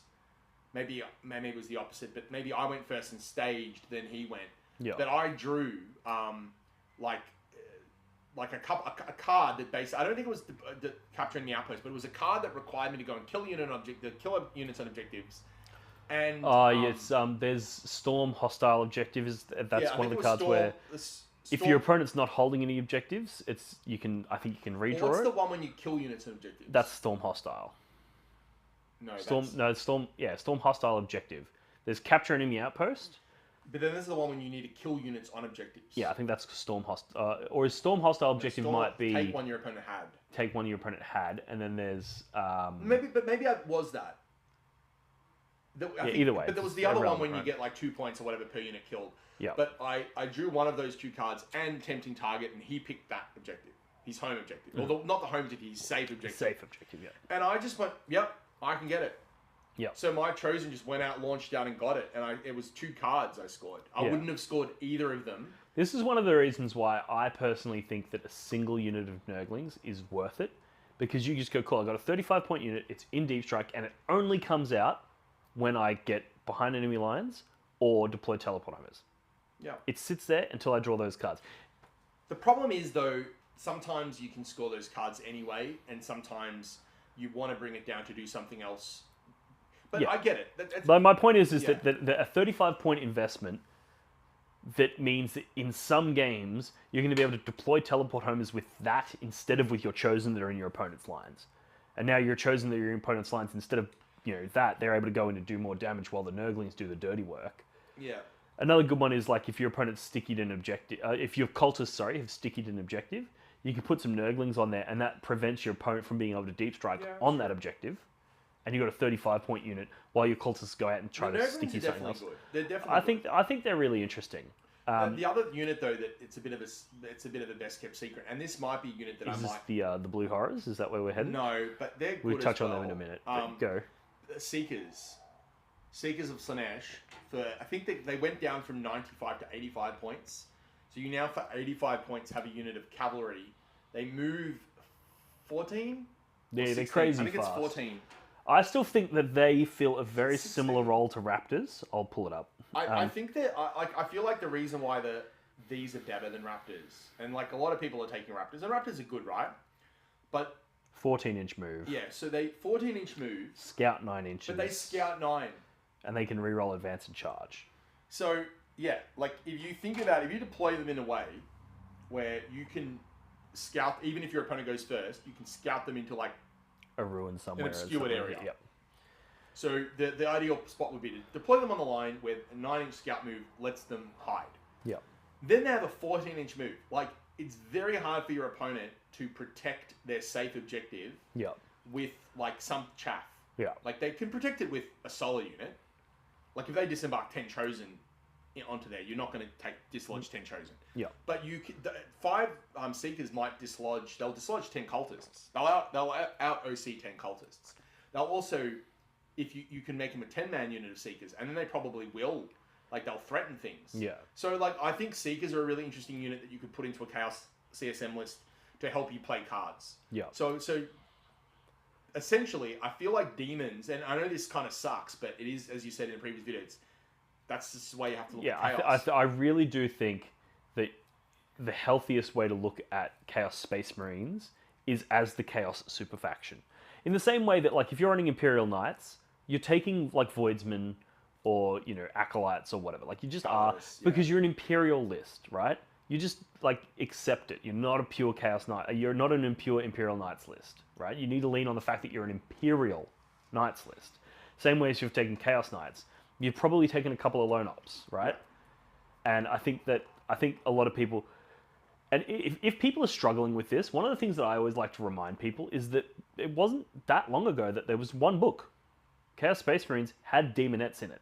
Chaos Space Marines had Nurglings in it. Like, that was all part of the book. It was one book. It's only a relatively recent development that it was split into multiple books. Yeah. So you just return to the original way that it was, where you're viewing it as one faction. And I think it is healthy, and I feel like that direction, and I feel like there's Chaos units like that Celeste integration is really interesting. Yeah. I really think Celeste is interesting. But then I think there's other things, like, as you said, Blue Horrors. Like, Blue Horrors probably are a bit overpriced right now. Well, there's a few things that Blue Horrors do that are relatively unique to them, in that they have the ability to infiltrate, but they have OC. Whereas Nurglings can infiltrate, but they're OC 0.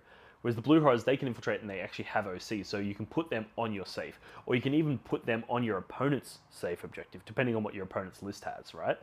And now it's like, all of a sudden you've got this unit, it's out of line of sight. If you're versing like a guard list that's a bunch of tanks, they hate that. They hate that. Whereas if you have Nurglings, they don't care, because you're OC 0.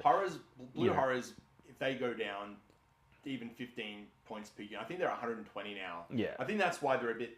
They're like 10 they are expensive. They're 10 or 15 points cheaper than 10 pinks. I think 10 pinks are 135, and they also allow you to do a few other things, like, which obviously multiple units of Nurglings would allow this as well. But that unit of 10 Blue Horrors you can string that out and you can box your opponent in with your infiltrate move. So if you're versing, like every time I'm playing the Lord of Skulls list, that's one of the main things that stops me, is when people have multiple bodies that can infiltrate, and they just infiltrate it right in front of my lines. 9 inches away. And if they get the first turn, they just move forward, and it's like, cool, I actually can't even leave my deployment zone turn 1. Like, that's a huge problem. Yeah. So I get that it's an expensive unit and that it doesn't provide much utility outside of that, but that's pretty good value. It's not bad. They're definitely something I think a lot of people have looked at and agonized over. I just think they're a bit expensive, but they're definitely good. I feel like, for example, Seekers at 95 points, okay. 85 points, I actually think people will start including them soon. I think we haven't seen them yet, but we're going to start seeing Seekers. I think the same is true with Blues. If they go down to like 100 points and 90 points, 95 points for 10, we'll start seeing people take Blues.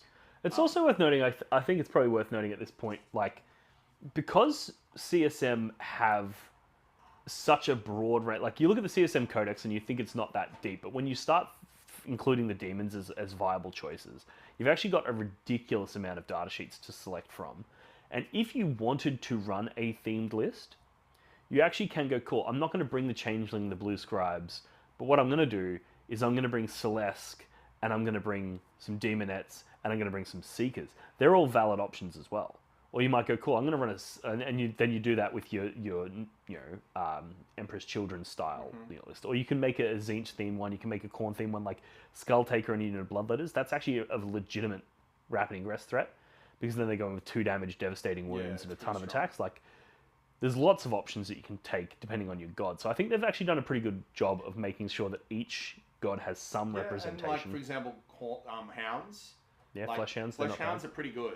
Yeah, they're relatively cheap. Like they're fast. They're tough. 5.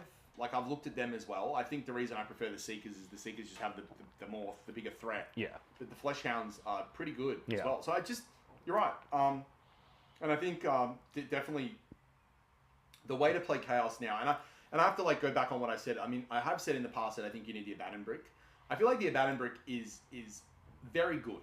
It's a very good unit, and and I would say to anybody that likes that idea of the 10-man and likes the idea of putting Abby with them, try it. But as you said, you have to be prepared to accept or to learn that that it's hard. Like it's gonna you can't, and no one can. Like, it took me several games, and even now, sometimes I play a game with them, and you accidentally go too aggro, I feel like, oh my god, I'm balancing on a knife edge of whether or not I actually have the skill to use this unit, because it's so difficult to use, and I'm happy to accept and see that point, that the Abby and 10-man unit is very difficult to use. It's a lot of brain power going into it, and if you misuse it even for a game, one game, that could cost you the tournament. However, the reason why I've dropped it from, if I went to Atlanta, why I wouldn't take it, is because of the meta. Yeah, it's a meta call. It's a hostile meta for Abby and the Termies, whereas I think it's the same for a Blitz. I actually think it's a hostile meta for a Blitz. I think a Blitz should leave the list. Yeah. I feel like there are better things than a Blitz to go in. Yeah. And I think, like, a really, really, as you said, there's things that can go in instead. Yeah. That like, just more Chosen, the mops. I think rather than drop 2 or Blitz to try to shoot someone off it, put a mop with the Chosen, so the Chosen can get further, and the Chosen will go in and do it more effectively. Yeah. And then put bodies on the objective, etc. What about some other units that I personally have considered, and I think they're quite spicy, and I know there's a few people talking about this online as well. 10 Legionaries, Lucius the Eternal, and a Master of Executions. So now you're getting reroll hits and wounds against targets that are on objectives without needing to spend any command points, and you have always fights first. Yeah. On a unit that's OC2, I mean, it's not a particularly spicy damage output because they're mostly just chainswords, but when you're rerolling hits and wounds... Lucius and Mo do good work. Yeah, and that also gives you 2 sources of precision, which means if you go into a Necron Warrior brick or something like that, when they start to come out and try to contest objectives, you can go, cool, I'm going to precision your characters first with Mo, kill them, you resurrect them, now I'm going to spend the CP, kill them with Lucius.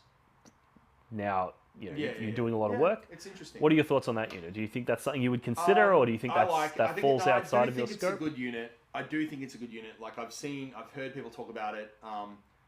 Sully was talking about it. Like, I think Lucius is good. He's expensive, but he's good. I think the 10 Legionaries have gone down as well. Yeah. There's something about always fights first. Yeah. That, like, so what I've been doing is I've been taking in my World Eaters list, I've been taking a unit of 10 Berserkers, and I'm taking Khan and a Master of Executions, and you can't attach both of them, but in some, like you with Fabius and the Mop, some games I'll put Khan in and I'll send him in, and the Master of Executions will run around on his own. Other games I'll put the Master of Executions in and send Khan on his own. And generally speaking, the decision, the information that makes that decision for me is whether or not my opponent is looking to do their damage in combat. If they're planning to do damage in combat, I put the Master of Executions in, because now I've always fight first. So I'm going to jump out, I'm going to blow you up, and then if you're planning to kill me in combat, you're going to have a shit time. You're going to have absolute shit time.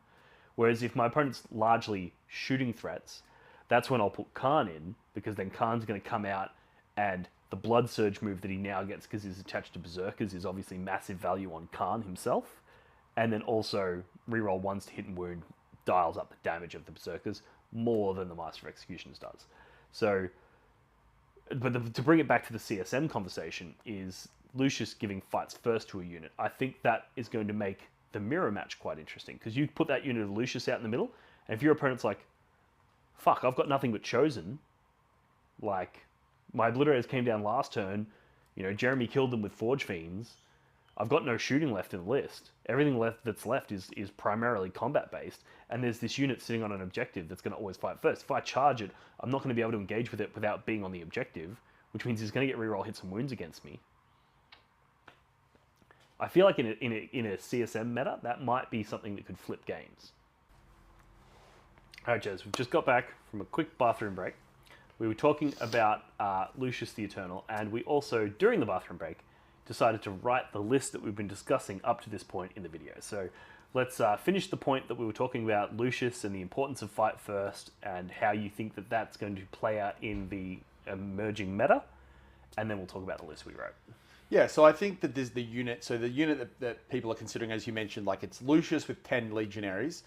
Obviously Mark of Slaanesh, because he's Mark of Slaanesh. And then you put in maybe a Master of Executions. Yep. Pairs well, because you're not getting access to the reroll hits strat. So Master Mo gives you that. And this is also assuming you're in a world where there's no Abaddon, so you don't have the reroll hits from that. So, like, the unit itself is good.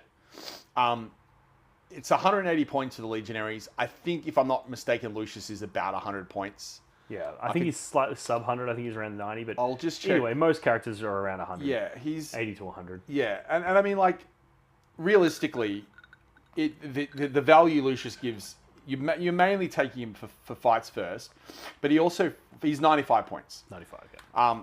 He also slaps pretty hard. He slaps pretty hard. I think the reason why, like, you have to look at what that unit's replacing, right? Yeah. It's not quite the cost of 10 Chosen with a Lord, but it's not that different from 10 Chosen and a Lord. It's not that much cheaper. And I think most people would look at that unit, and then they would look at 10 Chosen and a Lord, and most people would say, well, on that specific scenario where the unit's being charged by something, Lucius's unit might be slightly better. But you have to think about, well, the Chosen have an extra wound. Yeah. Like, how many Chosen need to die before it's better to just have the Chosen? Like, if the unit comes in and kills 7 Chosen, obviously you would probably have rathered the Legionnaires fight first. But if the unit comes in and kills 4 Chosen, but would 6 Chosen fighting back is probably better than the 10 Legionaries. Yeah. So I think it's like really, really like fringe. And I think because the Chosen are more flexible in other scenarios, they have just built-in advance and charge. They have built-in... which is worth noting, Lucius's unit, can being do Mark of Slaanesh, they can advance charge. And also being Mark of Slaanesh, they're going to have exploding 5s to hit with rerolling hits. So they're going to get a lot more damage in that capacity. I agree that it's very niche, though. And I think, like multiple things we've been discussing, it's going to be a meta call. Like, we're talking about taking Abaddon out because the current meta is hostile towards it. But, like, think about this sense, right? Like, imagine post data slate or next points changes, Lords go up from 75 to 95. Lucius goes down from 95 to 75. Yeah. Chosen go up 1 point each. Yeah, like Legionnaires go down 1 point suddenly each. this rather than being a similar price unit, it's drastically different. Yeah. Then you probably see this unit. Yeah. So it's a good unit. It's worth considering it. it's worth at least being aware of it for those purposes. I personally, one of the reasons why I would consider taking it is because what I'm seeing emerge is a very combat-heavy meta. I know when 10th first came out, everyone's like, oh, it's a shooting game. I don't necessarily think that that's the case. I think a lot of people are leaning more into those combat-heavy units, and being able to just go, cool, I've got this unit, it has always fights first. Yeah. You're playing against people, they're going to have... It's going to put your opponent in very tricky spots. Not every opponent, but it's going to put the hard opponents into those tricky spots. When you play the mirror match and you're like, cool, your Chosen are actually going to have to just deal with getting hit first, and I'm probably going to kill half of the Chosen before they even get to strike. I think that's interesting. But I can definitely see your point in that the durability of the Chosen, the innate ability to advance and charge without needing to spend command points. If you have the Lord in the unit, they're getting reroll hits and wounds anyway for free, so it's it's pretty similar, right? And the Chosen weapons are just like, accursed weapons are good. Yeah. Like just chain swords are so much worse than accursed weapons. You know, strength 4 AP 1 versus with the 3. No, it's 4 attack with chain swords, I think. Sounds about right. Versus strength 5 AP 2. Like Chosen just they have fists in the unit. They have a double twin accursed weapons. Like I just think I can see why people like the fights first, but I think that question comes up. It's like, how many need to die? And Chosen still have access to fight on death. If you're really worried, you can still fight on death. I just think most of the time you're going to just rather the Chosen, but you might be thinking a list that has 3 units of Chosen and this unit. Yeah. Then okay, suddenly it starts to get more attractive because you're not actually replacing a Chosen unit. It's in addition to Chosen. Yeah. So yeah. Yep. No, I think that's good. So that rounds out all of the different, I'm sure there's plenty of units and combos that people are considering that we haven't covered, but they're the main ones that are sort of on our radar. So we've covered all of the various options. We've talked about the different lists that you versed at the event. We've talked about the list that you brought. Now let's talk about the list that we've just written. You just writ. I'm like, 3/4 of a bottle deep. Yeah, so. I'm just drinking water, so I'm fine. You're a good boy. Yeah. I'm a bad boy. Let's talk about the list. Okay, so we've tried to essentially communicate like the essence of what we've spoken about in this conversation.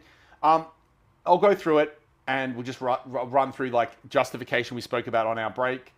So I've gone with, as said, Fabius and 2 mops. Yep. They're all undivided. So the idea is all our Chosen will be undivided. I've got a single Cultist Mob. The goal of that unit is to hold just essentially our backfield objective, sticky our backfield, and then maybe it can move out from there if it can. 2 Rhinos, both Nurgle. I have the single unit of Accursed Cultists, just 5 and 3, that are Mark of Nurgle, and they're going to be used, as I said earlier. Yep. 3 units are Chosen, 2 10s and a 5. All of these are undivided. 2 Forge Fiends, 1 Nurgle, 1 undivided. The undivided one normally goes in a strat reserve so that it can come on and kind of definitely... Comes on, uses the stratagem for reroll hits and wounds, blast. And you can't really stop it. That's what's so good about that. A single unit of Warp Talons. This unit often will be in reserves. It can start on the board if the terrain's like good for it. This one's unmarked or Slaanesh? So the Warp Talons here, I would probably have Slaanesh. I think there's an argument for Nurgle as well, because when you're going with Slaanesh obviously allows them to advance and charge, and also increases their melee damage. But Nurgle means that you can drop them in, do teleport homers, and then when your opponent goes to shoot you, you're like, cool, I'm going to Nurgle strat them so you can't shoot me. And then it means next turn, I'm now going to be able to go in and That's fair. I agree. I think you can rapid ingress them 12.1 inches That's away. fair. I think both is fine. I think Slaanesh gives them a bit of extra flexibility that makes them more, obviously, better on the charge, but like when they're fighting, but also gives them extended charge range. Yeah. But having said that, what you just said makes a lot of sense. Then we go to our demons. I've got Changeling, Blue Scribes. For this list, we didn't put the Demonettes with Celeste. I think the Demonettes and Celeste are an awesome idea, but I would be very reticent to take them without having tested them. Yes.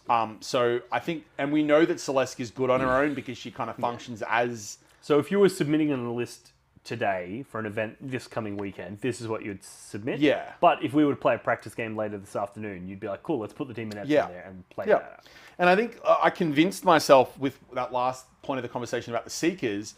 I had 170 points spare, and 10 Seekers is 170 points. you can put these in 2 units of 5, or I could have them as unit of 10. I think I'd have to kind of muse about it before I decided. I think currently I'm liking the idea of a single unit of 10.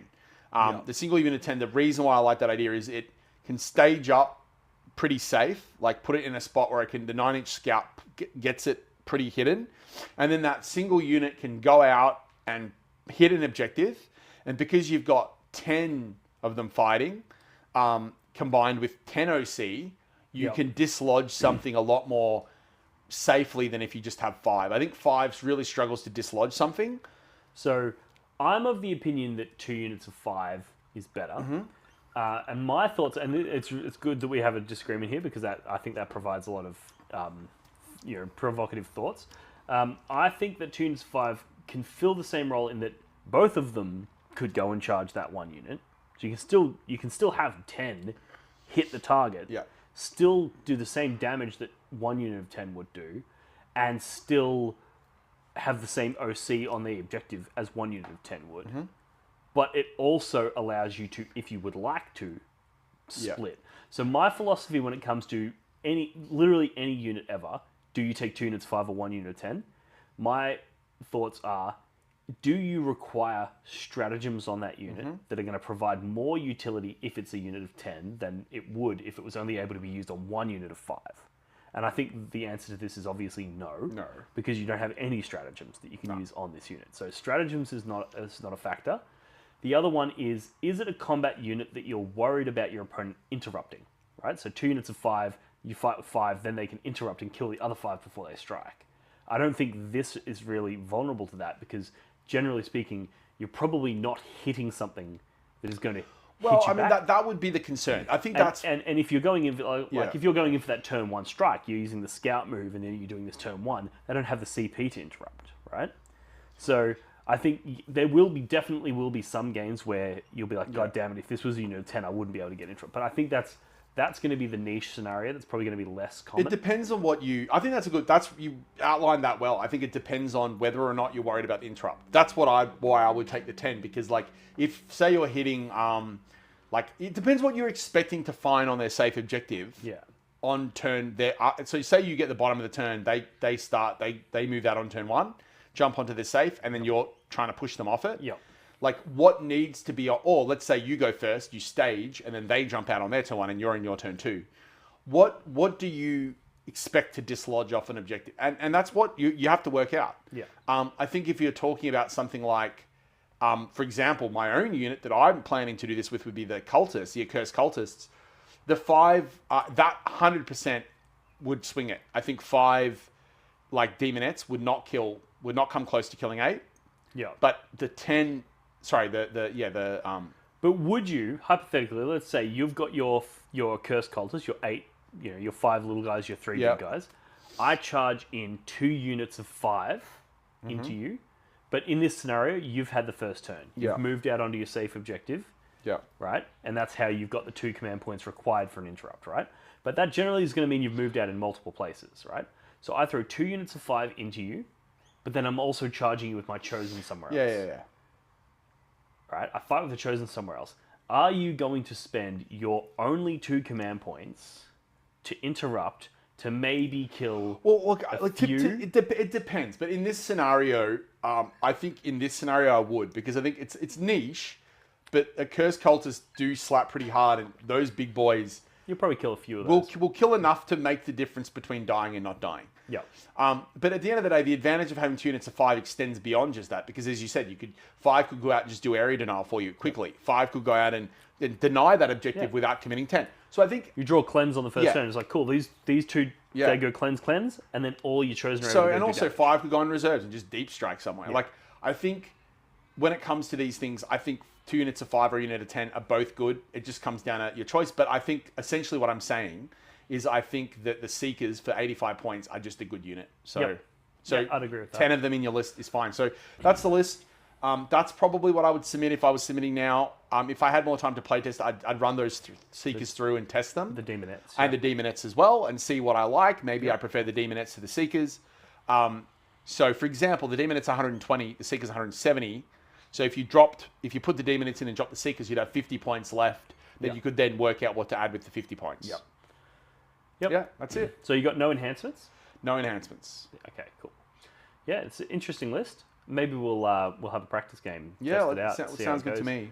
But yeah, I really think this is an interesting direction for Chaos to head in, and the combination of I really enjoy, and this is one of the things I've really enjoyed about. I haven't played much Chaos Space Marine, but I've obviously worked pretty closely with you playtesting stuff.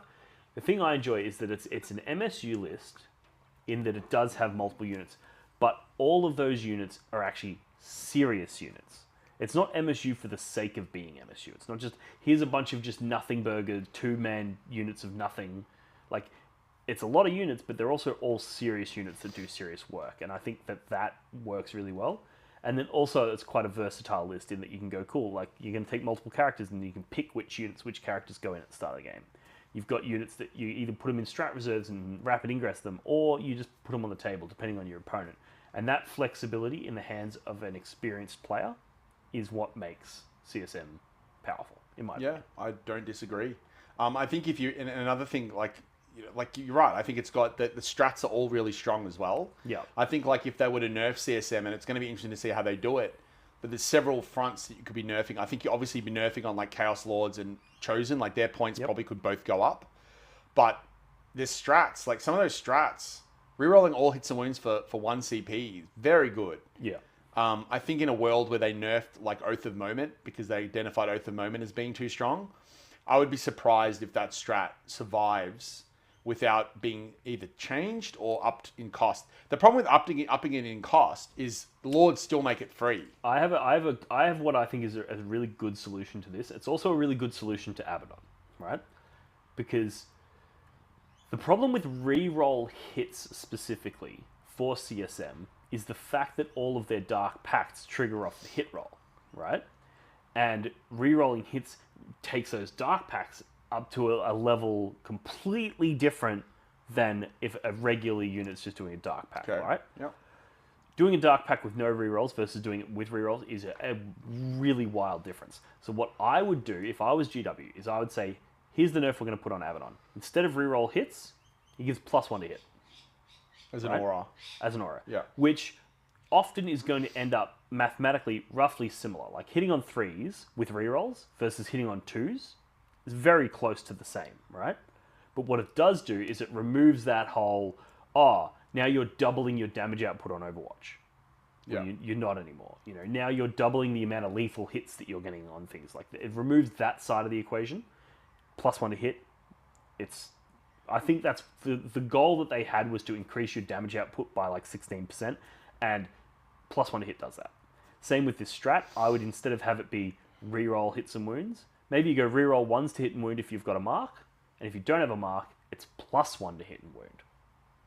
And now it's like, +1 to wound is good. It's not as good as reroll wounds. You know, +1 to hit is good. It's not as good as reroll hits. Yeah. Because it doesn't trigger off of those. Yeah, I think it needs a nerf. The problem with putting it, I think just changing the CP on it doesn't, like making it 2, obviously because we discussed how disastrous Vect is. And that's another thing, just as a side note, you could put Cypher, if you're really worried about a mirror match, like if you're going to this event and you're like, you know, I'm probably going to run into, or you could take Fate Weaver, like it's possible, like Fate Weaver is actually pretty good. You know, a Vect isn't the worst thing to have in the list, but I think more like pivoting back to the fix, like making a 2 CP in a world where Lords are a thing, unless you're also going to make Lords cost like 110 yeah points, like from 75 to 100, maybe 100 105 points, and Chosen go up. If Chosen are going up, and you know, suddenly you could just make this 2 CP and it would fix it. And that could be what they do, because if it's a 2 CP strat, suddenly it's not something you could be using in combat and shooting all the time, every turn. It's like suddenly it's something that you're going to be using sparingly. Or you could just make it similar vein to you. I would just say, if you're unmarked, you reroll hit rolls of 1 to hit and 1 to wound as it is now. And if you've got Mark of Undivided, you just reroll all hits, but you still only reroll 1s to wound. You don't reroll all wounds. Or make it reroll 1s and 2s to hit and wound. So it's like if you're wounding on 5s, you're still only rerolling 1s and 2s.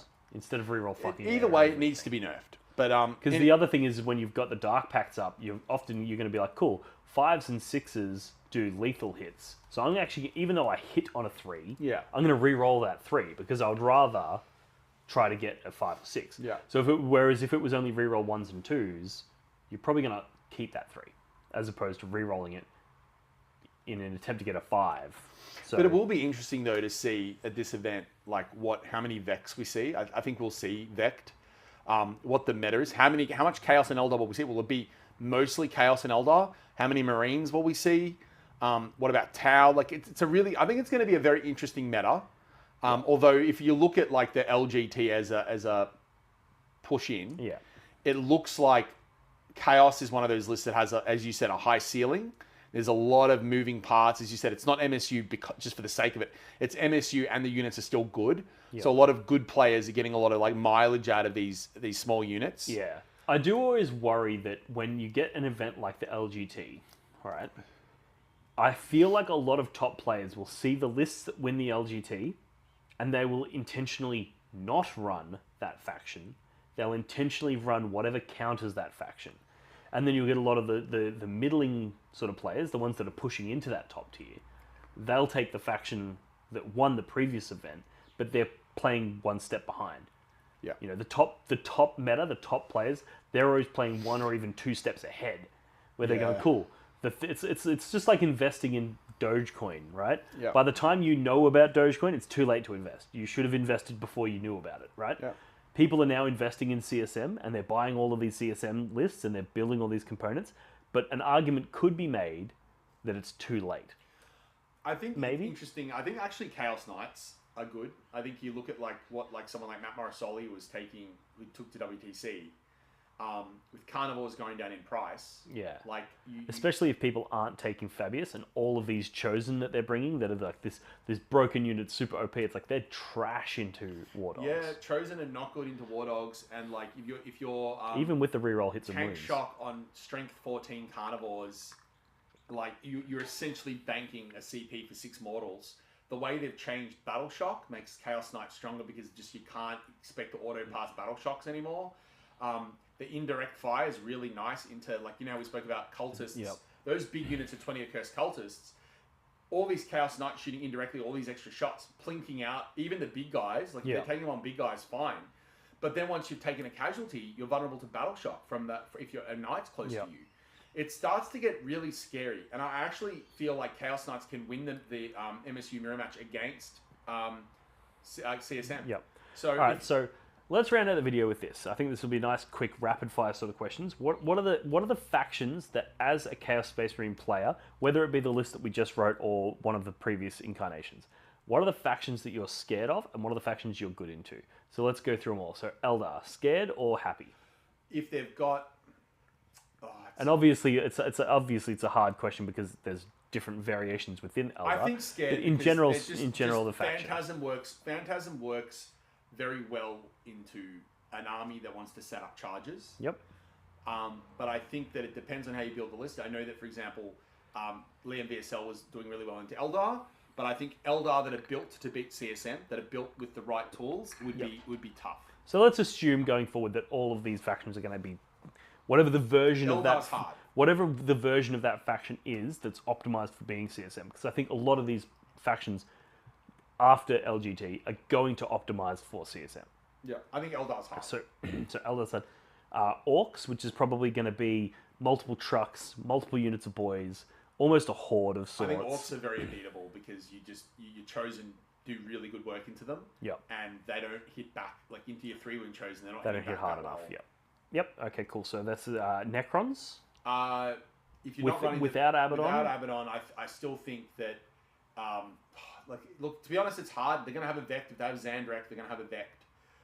If they're just going to Vect you, not great. Not great. Your chosen units are going to struggle to get through. Yeah. Yeah. All right, cool. Next Xenos faction, let's talk Drakari. Which not much of a problem these days is kind of just like a bunch of gunboats and a bunch of dark lances, this list, isn't it? Which is fine because you got the rhinos, so they're gonna have to put a lot of damage just to pull you out of your boats. Yeah. So, what other Xenos factions are there? Tau. Tau's I think okay. Yep. Yeah, because you've got a lot of tools that you can deal You with. stage up, they can't get to you, and then you jump out and you're trading efficiently into them. Yeah. So Other Xenos. I think that's more or That's less... that's Tyranids. I'm not super familiar with all the types of Tyranids. I know people are running the Swarm version of Nids. Yeah. I think once again, you just get through the Swarm. You get through the Swarm really well. Yeah. I think if you're disembarking several chosen units and killing a lot of Gaunts, you're not going to give them the chance to resurrect that many of them. Yeah. So I think the feel secret to beating Tyranids is to say they got multiple units. You don't want to kill any of them in the first turn. You want to weaken a bunch of them, and then you want to kill several in one turn. Yeah. Because they can only resurrect one per turn. Whereas, so if you kill one, they just resurrect it. And then you kill one, they resurrect it. You kill one, they resurrect it. Whereas if you go, cool, there's a whole bunch of units of 20, I take 15 out of each one, and now they have all these units of 5 that do nothing. And then in the next turn you go, cool, I'm killing all those units of 5. That's how you beat the Tyranids. And I think the list that we've outlined has the potential to do that. Votann. I think they. I'm not super familiar with Votann. They just get a lot now. They get a lot of stuff. Votann are really good, like into the Accursed Cultist list, because they just have the Daka to blow up your Accursed Cultist. Like the Accursed Cultist list is not good into a Votann meta, but into a meta that's staging from Rhinos and that has a bit more flex. I think you can just outscore them. So, all right. So that's the Xenos. And now let's talk Imperium. So you've got Imperial Knights. I think you're fine. You're good into Knights. Because especially Imperial Knights generally is going to be like 2 big ones and a bunch of small ones. Then you've got Guard. I'm not seeing any particular problems there because they're not going to have the ability to push you out of combat. So you're going to make the combat pretty reliably. Just outscore them. Yeah. Sisters of Battle. Sisters of Battle could be a problem because of their fights on death. And they have a ton of units, and they'll have more units than you will. They'll out MSU you. They definitely, and also the Repentia, for example, are really really good into you because they fight on death, and then they're going in with multi damage, high strength reroll hits. Like they got lots of stuff. So I think that's an interesting matchup. It's interesting, but I think close. the Chaos is just a high quality codex. I think you've just got more high quality things, and the big units are chosen will chunk through stuff. I think the Mops having that extra charge range really helps. So I would still back the Chaos in that game. Yep. What other Imperial factions have we got? We've got Marines, Grey Knights. Grey Knights. The Forge Fiends do work into Grey Knights. Same with Custodes. I think having the 2 Forge Fiends really helps there. Yeah, I think you can almost clump Grey Knights and Custodes together because they're very similar. Like hyper elite, multi wound, high save. There's definitely some things that distinguish the 2 factions, but if you're good into one, chances are you're probably going to be good into the other. I think Custodes are a bit better because the fights first is still a problem. Yeah. But having said that, I think the Chaos list can overcome that. Yeah.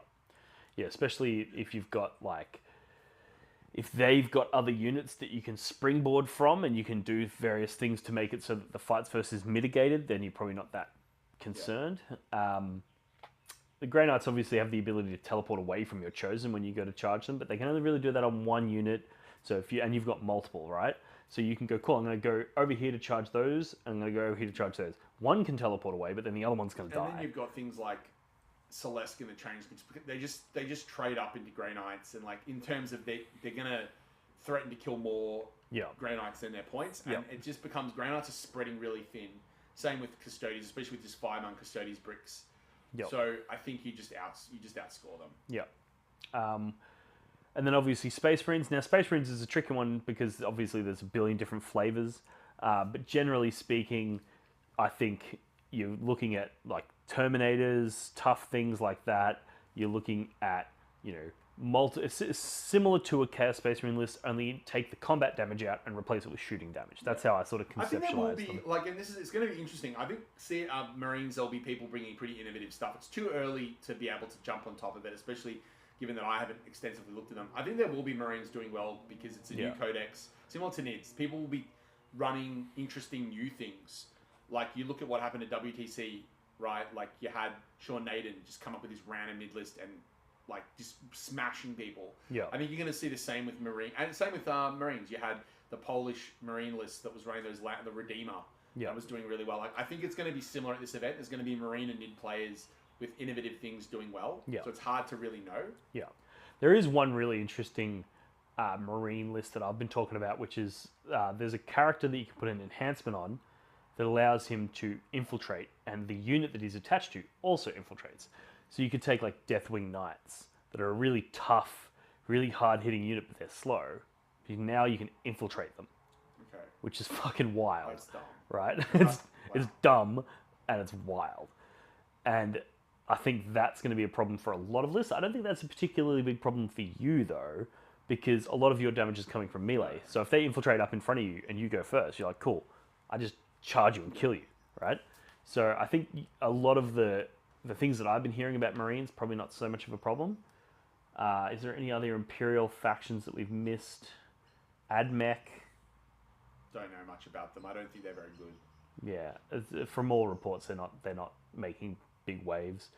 I think the top of the meta, though, like to look at the very top, I think it's going to be CSM, Eldar, Crons are going to be the top. Well, let's cover Chaos and then we'll talk about them. Oh, and Chaos. Because obviously I've saved Chaos till last because they're the superior super faction.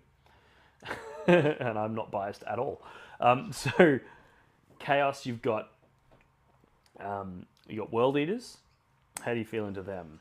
I actually think that's an interesting one. Yeah, well, you're probably better to weigh in on this than me. So I think it's interesting because depending on the World Eaters list, but if they take like multiple 8-bound berserkers with Khan, like we got fights first, we can create problems for your chosen that are going to be hard for you to get around.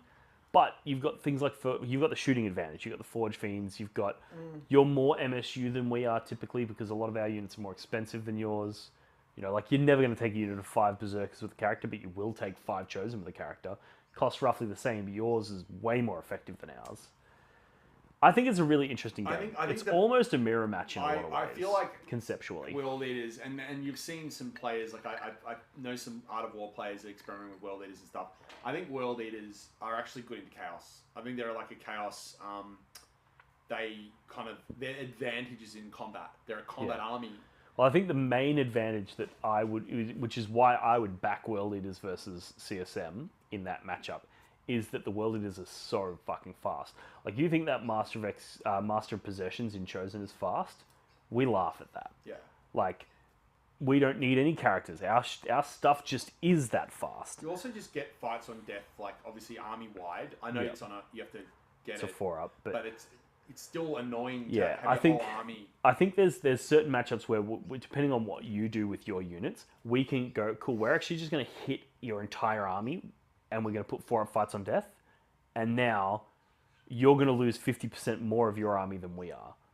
Yeah. And as a result, we probably just win that trading game, which means you're pushed into a position where you need to go tit for tat, and I think we have the advantage on that because we're able to launch those charges, we're able to pick the fights. I think armies that are heavy in 8-bound, I think 8-bound are really good into Chaos because, you know, they're quick. They're pretty efficient. We're toughness 6, so if you don't have Fabius, right? Now all of a sudden all of your chosen are wounding most of our units. And then you get feel no pain. The feel no pain's annoying. I think and the fights, being able to fight first, being able to go -1 damage in the right scenario as well, like in combat.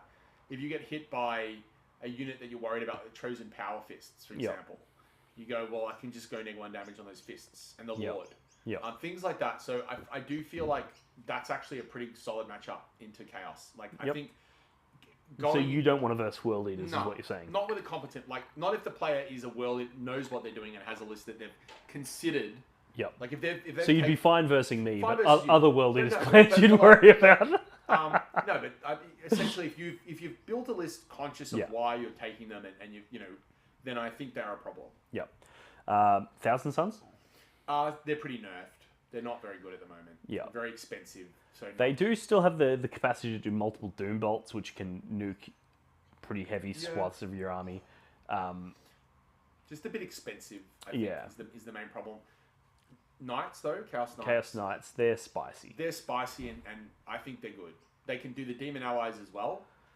They can do the Tank Shock's annoying. The Battle Shock manipulation's annoying. The fact that Carnivores went down seems odd to me. Like, if you're a player who's playing Chaos Knights and you're not starting with 6 Carnivores, I think you're doing it wrong. I mean, Brigands went up, but like Soli, for example, had Brigands and Carnivores, so the kind of list is kind of largely evened out. Yeah.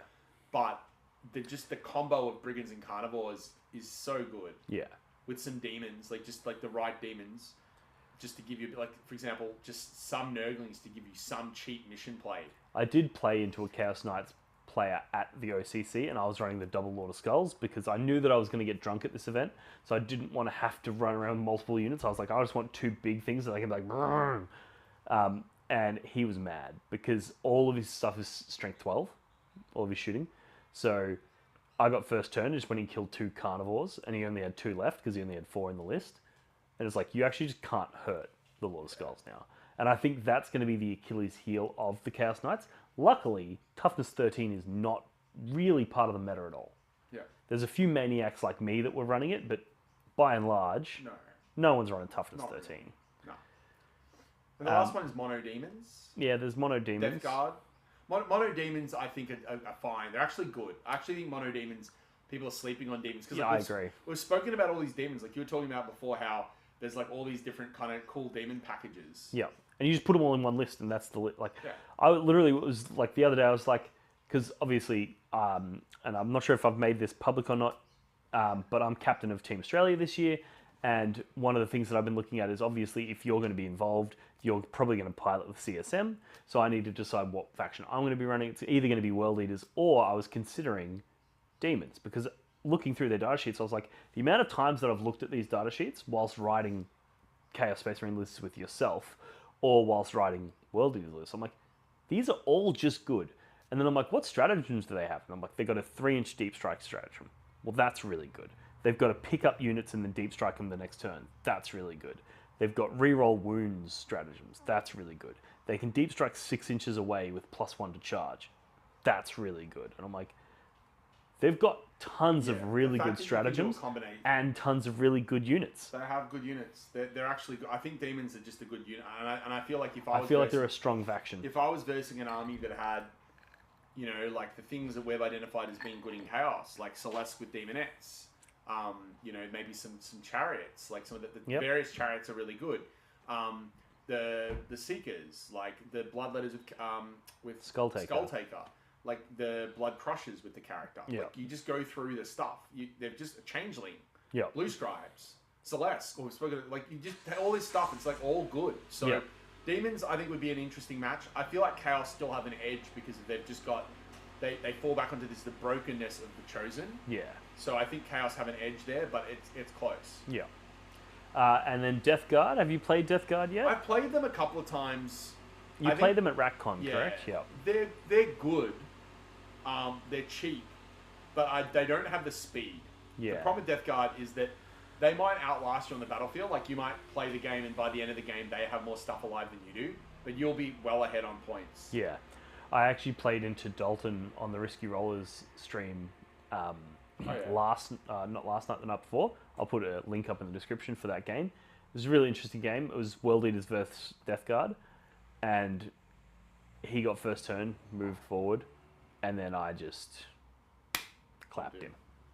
And I was like, oh, the fact that they're so slow means that he actually can't threaten me turn 1, which means I just get to have everything I want. I think that's the weakness of Death Guard, and I think the CSM are going to expose that as well. And the problem is, I think they're allowed to have Nurgle demons, right? Correct. Only Nurgle demons. So it's like, what Nurgle demons? Like Nurglings is it. Nurglings are good. They should probably have 3 units of Nurglings. But what other Nurgle demons are fast? Not really any. No. That can. So. And because they're so slow, they're really tough. And I was quite lucky in that a lot of their stuff was strength 4 and I was toughness 6. And if you're within combat, you're in contagion range, which means you're neg 1 toughness. But because that went from toughness 6 to toughness 5 and they're strength 4, it actually didn't really mean much. So whereas the CSM matchups is slightly different, because if you go from toughness 4 to toughness 3 and they're strength 4, that's I think Plague Marines are good. Different. I've even looked at Plague Marines in CSM. For their current price, I think are they 80 points for 5? Yeah, they're very cheap. Or is it 70? And they actually slap pretty hard as well. They've got multiple special weapons within the unit. I've looked at them and been like, wow. If you take them in CSM, they can use the Nurgle strat because they changed their keyword from Bubonic Astartes to Heretic Astartes, so they actually just can use the Nurgle strat. they're just cheap and good. So I think that they're a good army. They're just too slow. Yeah. And I think they just in the way that the missions work, the way that scoring works in 10th edition. Yeah. I think if you're running Death Guard, you need to lean heavily on the lawnmower guys, whatever they're called, the drones, plague drones, I think they're called, blight drones. You rely heavily on them, and the units of Terminators you need to build into your plan to rapid ingress them, because otherwise you're not making it. I wonder what the speed is on those. What are the Nurgle demons that fly? The beasts. The flying ones. I think they're called the plague. The plague drones, right? They're the drones. Plague drones, yeah. There's plague drones. Yeah, there's I wonder what the blight drones, and then there's myphetic blight crawlers. I wonder what the movement on them is, but either way, I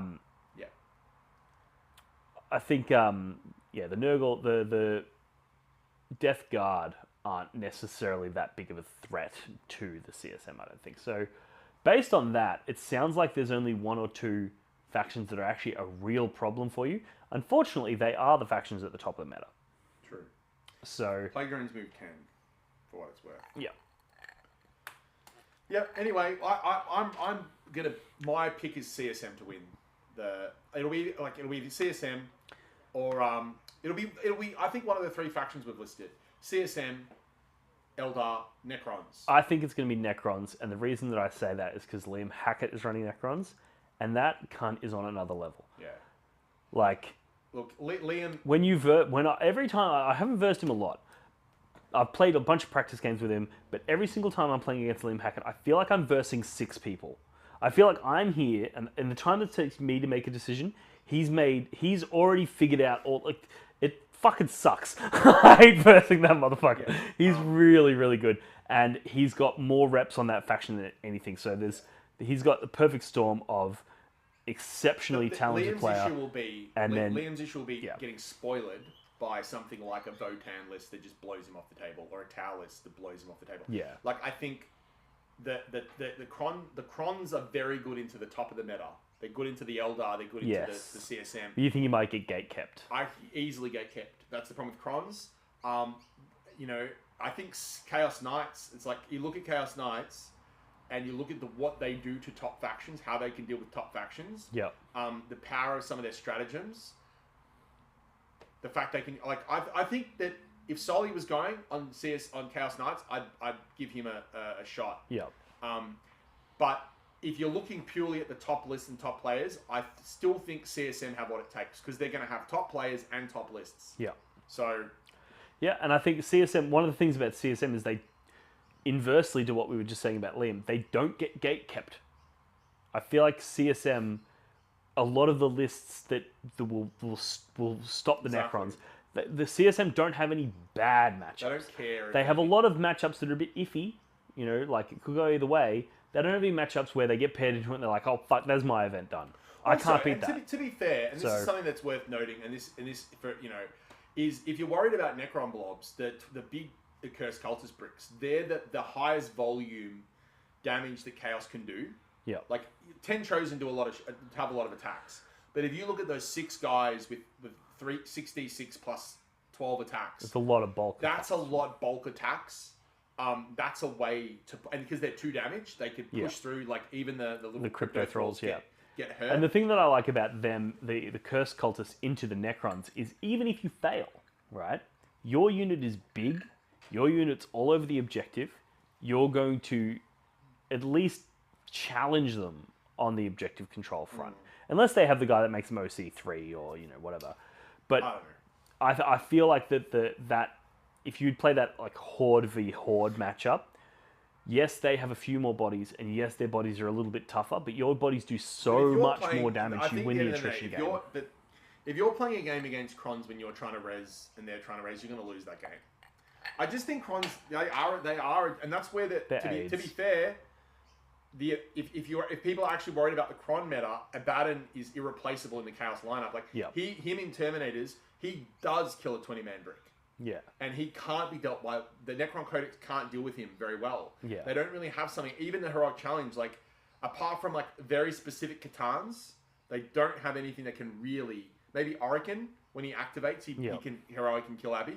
But But because their Necrons are so slow, you're going to be able to pick your fights, right? So you're going to be able to go, cool, I'm going to go in and I'm going to nuke your 20 warriors. Yeah. And once that's done, I don't care if you kill Abaddon now. Yeah. Because I've achieved my goal. We're sending, as far as I know, a minimum. I know the Lockie's going on CSM, and I know that Liam's going on. So hopefully one of those guys wins it, but it's gonna be really interesting. Yeah. I've got supreme confidence in Australian 40k. I think we've got some of the best players in the world, and we can back that up with data. That's not just an opinion. I've played people, I went obviously to War Masters, I played people from all over the world, and the quality of the Australian players, it's just completely different. We bat pretty high for our population. We do pretty well. And obviously there's people from other countries like US and Poland and the other top nations. Well, Poland is a smaller country than Australia. Yeah, of course. Is it? I don't know. Maybe the same. Maybe similar. But and I'm not claiming that Australia is unique in this regard.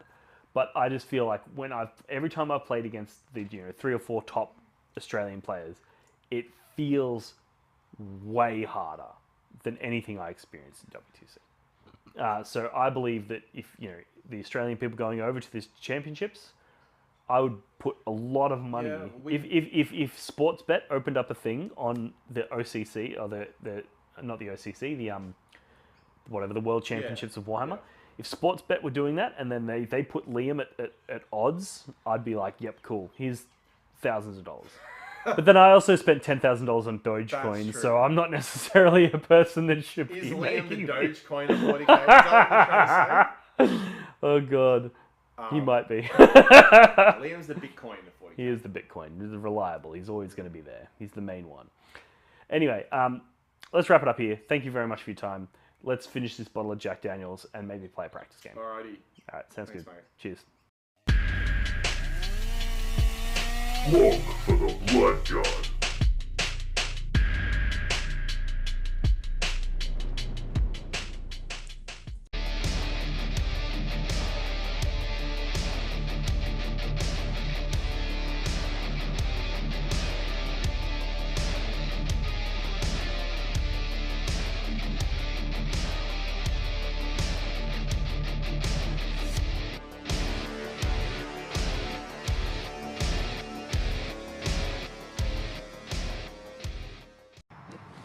Do your objective markers ever get lost behind terrain or other models and become difficult to see? Do they ever get bumped and accidentally moved during a game? And do they ever spark arguments about distances? Well, not anymore. Introducing the blog for the Blood God, not even remotely patented neoprene objective markers. Made from the same material as astronaut suits, or maybe military equipment, or probably neither of those things, this 2mm thick neoprene synthetic rubber is tear resistant, water resistant, and is designed to last. But that's not all. The blog for the Blood God, not even remotely patented neoprene objective markers come in a variety of different designs and styles to suit any faction represented in the Warhammer 40,000 universe. These objective markers are a perfect gift for yourself or a friend and are a perfect way to flex and show your opponent that not only are you a smarter, cooler, and better 40k player than them, but you also have more disposable income than they do. For the low price of $25, you'll get not 1, not 2, but 6 neoprene objective markers. The Warhammer community suffers from some of the most prohibitively expensive essentials in the world, especially Australian content creators. Every single day, Dean wants to create content, but he can't. Suffering from old, worn-out brushes, expensive model kits, and costly software and equipment, he can't endure much longer. Just look at this dirty paint water. Would you drink this? Would you let your child? Even a small monthly donation can help provide Dean with clean paint water, basic tools for survival, and access to life-saving information and education. So please, follow the links in the description below and find out how you can sponsor a mad cunt like Dean today and end the suffering. Suffering that is cruel, unsustainable,